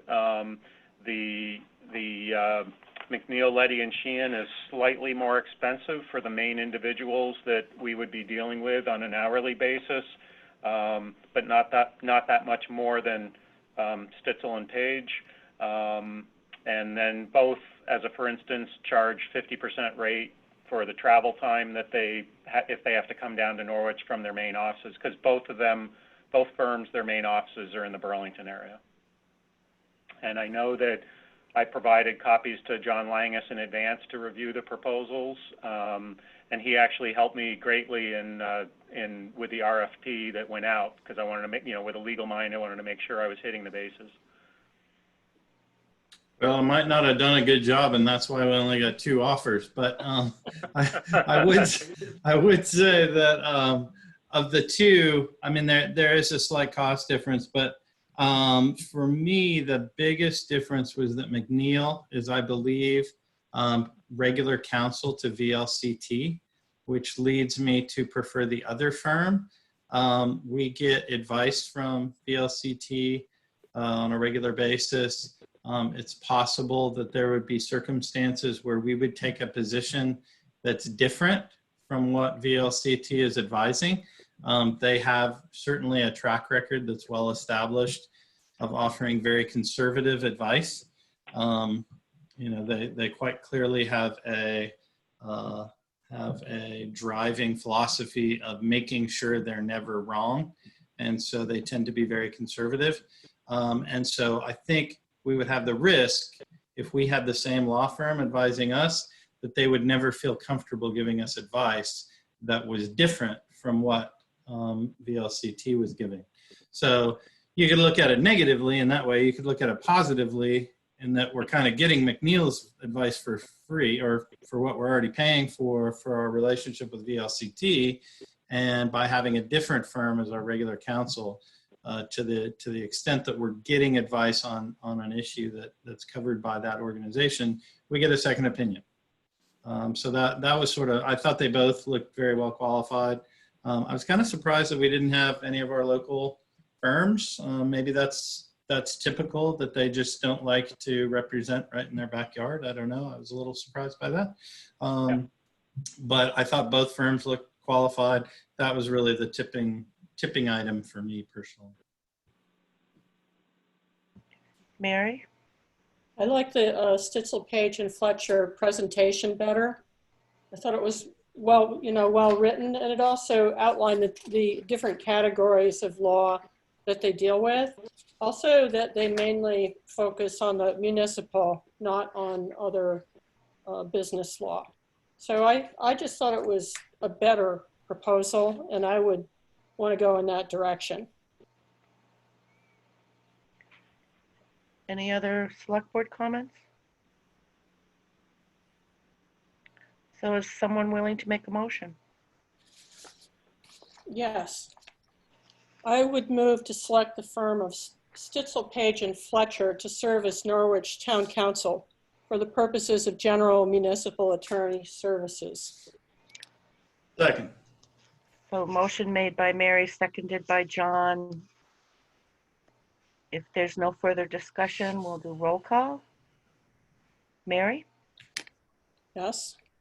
John, Yes. Roger, Yes. Rob, Yes. and Brochu's a yes. So that's 5-0. Great, thank you. I think you're getting a good firm with these guys because I've dealt with them before. The only thing, just to add for the record, is that there are a number of existing cases pending or otherwise that we would still be retaining the services of those particular firms until we sort of close out those things. As a for instance, we've got Tarrant Gillies dealing with some planning issues such as the Eller appeal, which just seemed to be thrown out the door. We also have them for the Great River Hydro appeal. And then currently we're working with McNeil, Leddy, and Sheehan on the collective bargaining. So we would be at least finishing up that from that standpoint on those things. Those are the only ones I can think of off the top of my head right now. Okay, noted. And any COVID-19 updates that we should be aware of? We know about the transfer station changes, the DPW changes. I haven't heard any. I know the governor opened a very select group of employers on Monday. The only thing I could add on top of that is that Vermont League of Cities and Towns today, co-sponsored with the Agency of Commerce and Community Development, had a essential services kind of webinar because there has been a lot of municipal questions that had remained unanswered. I think they essentially still remain unanswered, but the state in saying, as a for instance, a number of us have been pretty upset with the governor's decision on not being able to do ditching in certain areas that relate to the road work. And I know this is a minutia situation, but the interesting answer from the state was the governor's order is what it is from that standpoint, but there is municipal protocol, so to speak, that if they feel that that ditching needs to be done, then the ditching can be done. The main overarching principle there is that if you are going to go out and go ditching, that you assume the practices that are necessary for protecting the employees from the COVID-19. So it's kind of like, no, you can't do this, but go ahead and do it if you feel that you need to do it. Which was not too comforting, but seemed to be a pretty good typical political answer. Okay. Anything further from the board? Okay. So do you want to address the agenda for May 13th, or do you want to move into executive session first? Possibly the agenda. I go for the agenda. Sure. Yeah, let's take care of our public stuff first. Okay. So Mary is asking us to include the planning commission numbers on the agenda. So that had been a drop off on my part. Everybody okay with that? I'm happy to have the discussion as a matter of deference to a fellow member who wants to have it, but I mean, this is the second time in a year that we've discussed it. So, you know, we do have lots of stuff that's pressing on our agenda, so I wouldn't want to have this be a seasonal topic for discussion. Right. So I completely agree, and I don't think anything. I can play back the tape from October for my answer. So I will do that probably. So the issues that are listed under possible May agendas, we need to deal with Article 7, which is we need to at least get something written up on the Climate Emergency Designator Fund. That's Article 7. Continue working on grading policies. Roger, do I see your hand up? No. Okay. To which, way back last year sometime, Roger has volunteered to send out that policy list again to see if someone will claim ownership and start chipping away at revisions on some of these policies. Yeah, I think we can begin to assign pairs if we wanted to, and do the work in between meetings slowly. And I know Mary wants fund balance Yes, I do. policy to be up on top. I mean, Yeah. only because just to John's point, like we would be reviewing that because we agreed that when we wrote it a year ago that it was incomplete work. So Yeah. it was almost like baked into that work was the idea that we needed to do further work. So I just to the point about just to the point about just to support John's earlier point about revisiting things prematurely. I agree. I don't have a problem with that. And depending on what happens with the contract, we'll need to address the changes that are going to be required in the personnel policy. So, but that not necessarily for next meeting. Just keep it in your head. Also, onboarding, I think, right? Onboarding was another part of the personnel to think about. Yeah. Is that something for us? That feels I don't know. very That's a very out procedure. of our HR. scope. Is that more of an HR thing? Yep. Yeah, Yeah. I would Okay. have that Yeah, very that's it. squarely in Herb's bucket personally. Okay. We must have the Woody Adams track proposal because I read it in the newspaper that it's on our agenda. Uh-oh.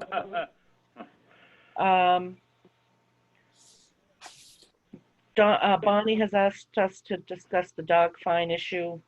The regional energy coordinator update. We need to. Do we need to have a formal update, or will the notes suffice to that? I'm asking as a question. The notes are fine with me. I was glad to see them in the packet. Yeah, I mean, I think if we can, just sort of have our energy committee and town manager know that, we'd like them to keep apprised of what's going on there, keep us copied on the notes from those meetings, and if there's something that rises to our level, happy to throw it on the agenda, but happy to also let them address sort of stuff as it arises. But I will say that it requires it's a contract that we might be asked to sign. So like if we were to have an agenda discussion rather than an update, I would just talk about the contract. At some point in time, there will need to be that contract that is signed. Agree.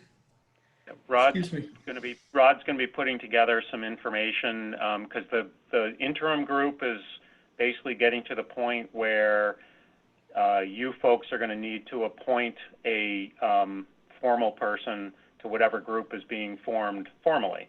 What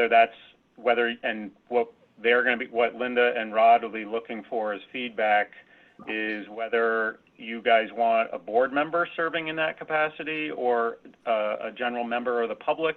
I know that Linda is willing to serve if need be, but the thinking was too that because of this type of line item, you may want to have a board member serving on that team.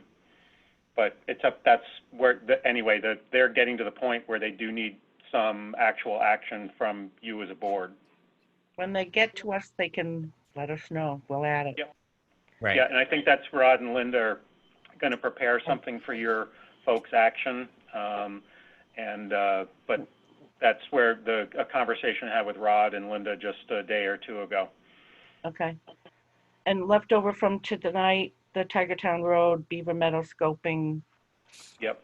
And then there would be the sidewalks. Beaver Meadow is the sidewalk scoping. Yep. Okay. There's fee schedule update, which I'm that was on my plate, and I must say, I've started work on it, but I haven't gotten very far. Hopefully it will be in place before July 1. I'll have it for the board definitely in time for the next fiscal year. I would like to, Claudette, so like that's kind of like a more visionary project. The policies are a visionary project. I think the biggest visionary project is looking at those points in the town plan that was just approved and figuring out what, there's a specific implementation aspect to that town plan that puts things into our wheelhouse. And so we might want to begin to look at how we're going to roll that out. There's a suggested time frame. We should look at it. We should audit it together and or should that be the planning commission telling us, say you guys need to? Well, they do because they wrote it and we're in it, right? Like there's things that are literally assigned to us in the plan. So we should look at it, right? Maybe? Question mark? That seems like a defensible position. It seems like a defensible position. It also seems like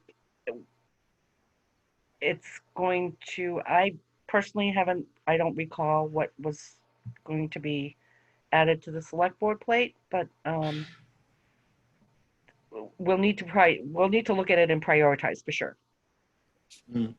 So is there someone, let me put it this way, is there someone that's willing to look at the plan, pull out what it is that the select board needs to address, and have it prepared for either the May 13th meeting or the subsequent meeting? Looking for a volunteer. Saw a lot of head nodding there, Roger. I know. I'm looking at my tiny boxes. See who's raising their hand. I can't see any. This tiny box says she knows she can't put it on her plate right now. I can do it for the last meeting in May. I can't do it for the first meeting in May. Okay, there you go. Okay. And just because it has been all over the place, actually, before we even get there, we have open appointments that we need to advertise for, including the open, filling the open lister position. We don't have a town health officer. Yes, you do. We do? Bonnie's the acting, isn't she? Bonnie's the assistant or the deputy, and John Law remains the current one. Why did I think he had stepped down? He wishes to step down, but wants to remain to complete his term. Okay. So what I had said at one point, I think, was that it would be good to potentially advertise for the next one and have some overlap, if that's what you're getting at or remember. When does his term end? His term ends, I want to say, hold on. I'm just seeing if it's in the town report. I'd have to go look at his certificate. Probably March of 2021 then? Probably. Okay, then we can hold off on that one. So I would like for us to advertise the other two seats on Planning Commission and have, whether or not we have applications for those be part of the discussion that we have about whether there should be 7 or not. That was going to be my next question. Is there a way to do that though that is independent of whatever applicant we may or may not get? One could think that one could be persuaded to have 7 if they don't necessarily want their 8 and 9 applicants, right? So I don't know how I feel about that as a process, but I mean, we currently have a 9-person commission that has 2 empty seats. So I think that we're obligated to advertise for the seats. Right. I get your point. I would say optimistically, on the other hand, if no one applies for those, then it's a pretty easy discussion. We probably just go back to 7, but and I wouldn't do that, but the optics of that, I just want to point out. It may be more than optics. Yeah, I agree. It's an issue. So So we have advertised in the past, but Miranda has put together a revised draft of our typical help wanted ad. If you want to know what I have on it, I'm happy to read it to you. please do. Okay, bear with me. Agent to prosecute and defend suits, 1 conservation commission, 1 energy, 1 some of these you did tonight, so excuse me because I'm just reading through them. 1 conservation, 1 energy, 3 finance, 1 grand juror, 2 rec council, 5 solid waste committee, town service officer you did, town tree warden you did, development review board you did with the alternate, you did EC fiber, historic preservation 2 seats, planning commission 2 seats, 2 Rivers Ottaquechee Regional Commission, which is the 1 seat and alternate, and then there is the 2 River Ottaquechee's Transportation Advisory Committee, but usually the DPW director sits in there, and Larry currently is on that. So I would say that just keep Larry in that seat, but if you want to do something differently, you can. So there is an update. This will be updated after tonight. We can re-advertise if you want, but this has gone out before. Yep, but I vote we send it out again. Okay. Then the bigger elephant in the room is the Flanders memo requesting agenda time, and I'm inclined to not do it immediately. I don't think if we do it at all. Yeah, I mean, my inclination actually, I think, look, a lot of work went into that. I think that there are questions about exactly how that was gone out, but that question has been raised. So I think that's fine. So my inclination would be to ask our energy committee to look at that proposal and see whether they think that it raises issues that should be reconsidered in the approved policy or in the approved project. That project is an approved project at the moment. It is fully authorized by the voters, and absent a different vote is moving forward. So, but you know, there's never any harm in looking at ideas. But I would suggest that we have the energy committee look at that, and if they think that there's something that's worth reopening for that, then that would be a procedure, as opposed to just having people come up proposing that businesses be hired by the town, going out as private citizens soliciting offers and soliciting project proposals when they don't represent the town and so forth. I'm inclined, I like Claudette's idea, just to wait. So, Roger?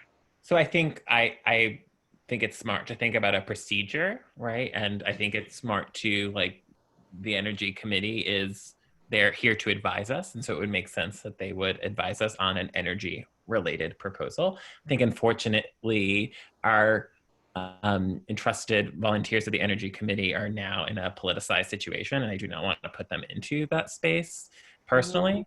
And I don't see that it would bring any value for that same reason, unfortunately.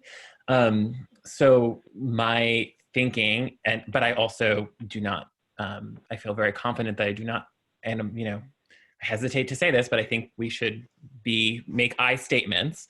And so I'm making an I statement and saying, I do not need a presentation of this work.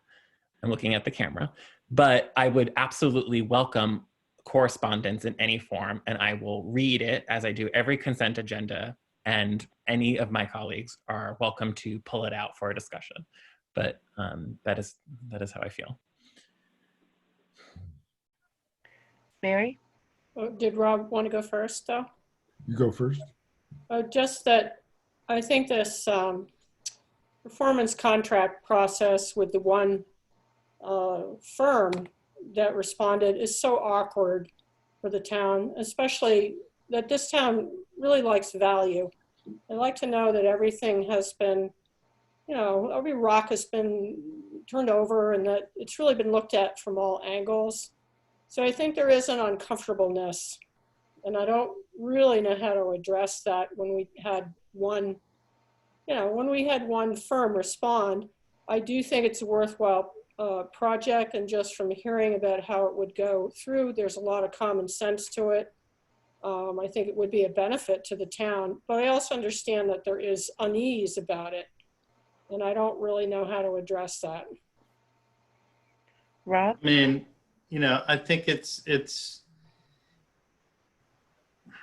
one easy answer is when you do these sort of things, ask for people in Massachusetts, right? So if we don't care at all about giving business to local firms that have built up these sort of expertises, we will always get extra bids if we go down and ask for firms from Massachusetts. I personally don't like that trade-off. This is a fairly specialized thing. It wasn't a bid out for HVAC contractors, in which case we would have gotten, you know, I don't know, Herb would know way better than I, but way more than one to bid on an HVAC system for Tracy Hall.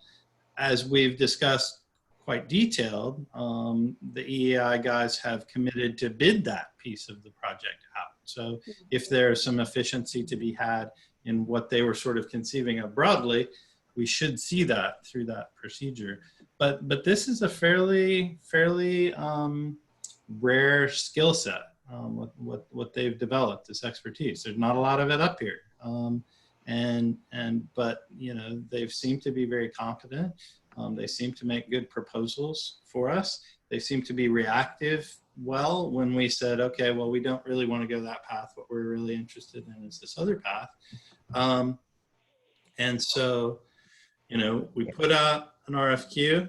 We're moving into moving from agenda setting to. Actually, yeah, discussing it. You're right. Rob, did you have a comment? Well, my only comment was that given the revote coming in August and everything being on hold right at the moment, there isn't a great deal of benefit in spending a lot of time talking about alternatives to one section of this concept, of this energy savings concept, when we don't know that in fact there is going to be one going forward. Well, that's true. But isn't that an argument just for waiting? Like to accept correspondence, as Claudette said, and just wait? Yes, absolutely. My personal bias is to not put it on at least any of the May agendas. And I'm not even sure it should go on an agenda.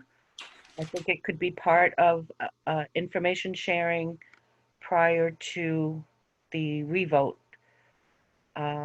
But if it's going, you know, the general information sharing is not ours. It's somebody else's to do. Yes, and we've already shared our information and kind of voted on it. So and that's real and powerful because it's a matter of public record. It is something that we have read through, presumably, like we do with all of our correspondence, and people can cite it for the conversations that they want to have with each other or at a larger level. So I don't think sending something to the board as correspondence is democracy, right? Like I think that's not performative, that's real. Yeah. So if I may. So it seems like we're in agreement that this will not be a May agenda item, and we'll see what happens in the future, but probably not even then. But I'm not sure. I don't want to speak out of turn. So I think that's going to be a full enough agenda, and then with Herb's additions, which he always has. There'll be plenty to do. Our next meeting is not for 3 weeks, just the second Wednesday in May is 3 weeks from today. So just to give everybody, we have an extra week off. I will miss you all. Okay. Moving then into, how does the board want to approach executive session? Do we want to do the improvement plan first or the union contract first? I think the quick check-in with the improvement plan will be very quick. There's no way to have it be anything but an executive session in person with all of us. So, but Okay. so we could do that and be done with that really quickly. So I need a motion. I move to enter executive session under 1 VSA, Section 313A3, employment or evaluation of a public officer or employee to discuss the town manager's this is contract issues. Should say improvement plan, shouldn't it? Clarification on improvement plan. To discuss the town manager's clarification on his improvement plan and possibly to include the town manager. Is that okay? Is there a second? Second. Roger? Who seconded? Sorry, Miranda needs John to know. Langus seconded, Mary moved. And roll call, Mary, Yes. John, Yes. Roger, Yes. Rob, Yes. and Broch is a yes, but do we want to meet first and then invite Herb, or all together? I think we can do all together. Okay. Let's do it all together. All right, then Pausing. to enter executive. I move to make a finding that premature public knowledge of the select board's position relative to ongoing union contract negotiations and place the town at a substantial disadvantage. Is there a second? Second. Roll call, Mary, oh, sorry. Oop. Yes. Yep. John, Yes. Roger, Yes. Rob, Yes. Brochu, yes. Session. Is there a second? Second. Is that Mary? Langus? Yep. Yes, that's Langus. Mary, how do you vote? Yep. John Langus, Yes. Roger Arnold, Yes. Rob Gear, Yes. Brochu's a yes. Is there a motion to adjourn? I move to adjourn. Is there- Second by Rob Gear. Mary, how do you vote? Mary's a yes. John Langus, Yes. you're not going to abstain? Roger, Yes. Rob, Yes. Brochu's a yes. So 10:29. Thank you, everybody. And again, thank you, Roger, for the hosting. Sure. Awesome job. Yep. Good job, guys. Thanks, guys. Okay, All right. good night, everybody. Good night. Bye.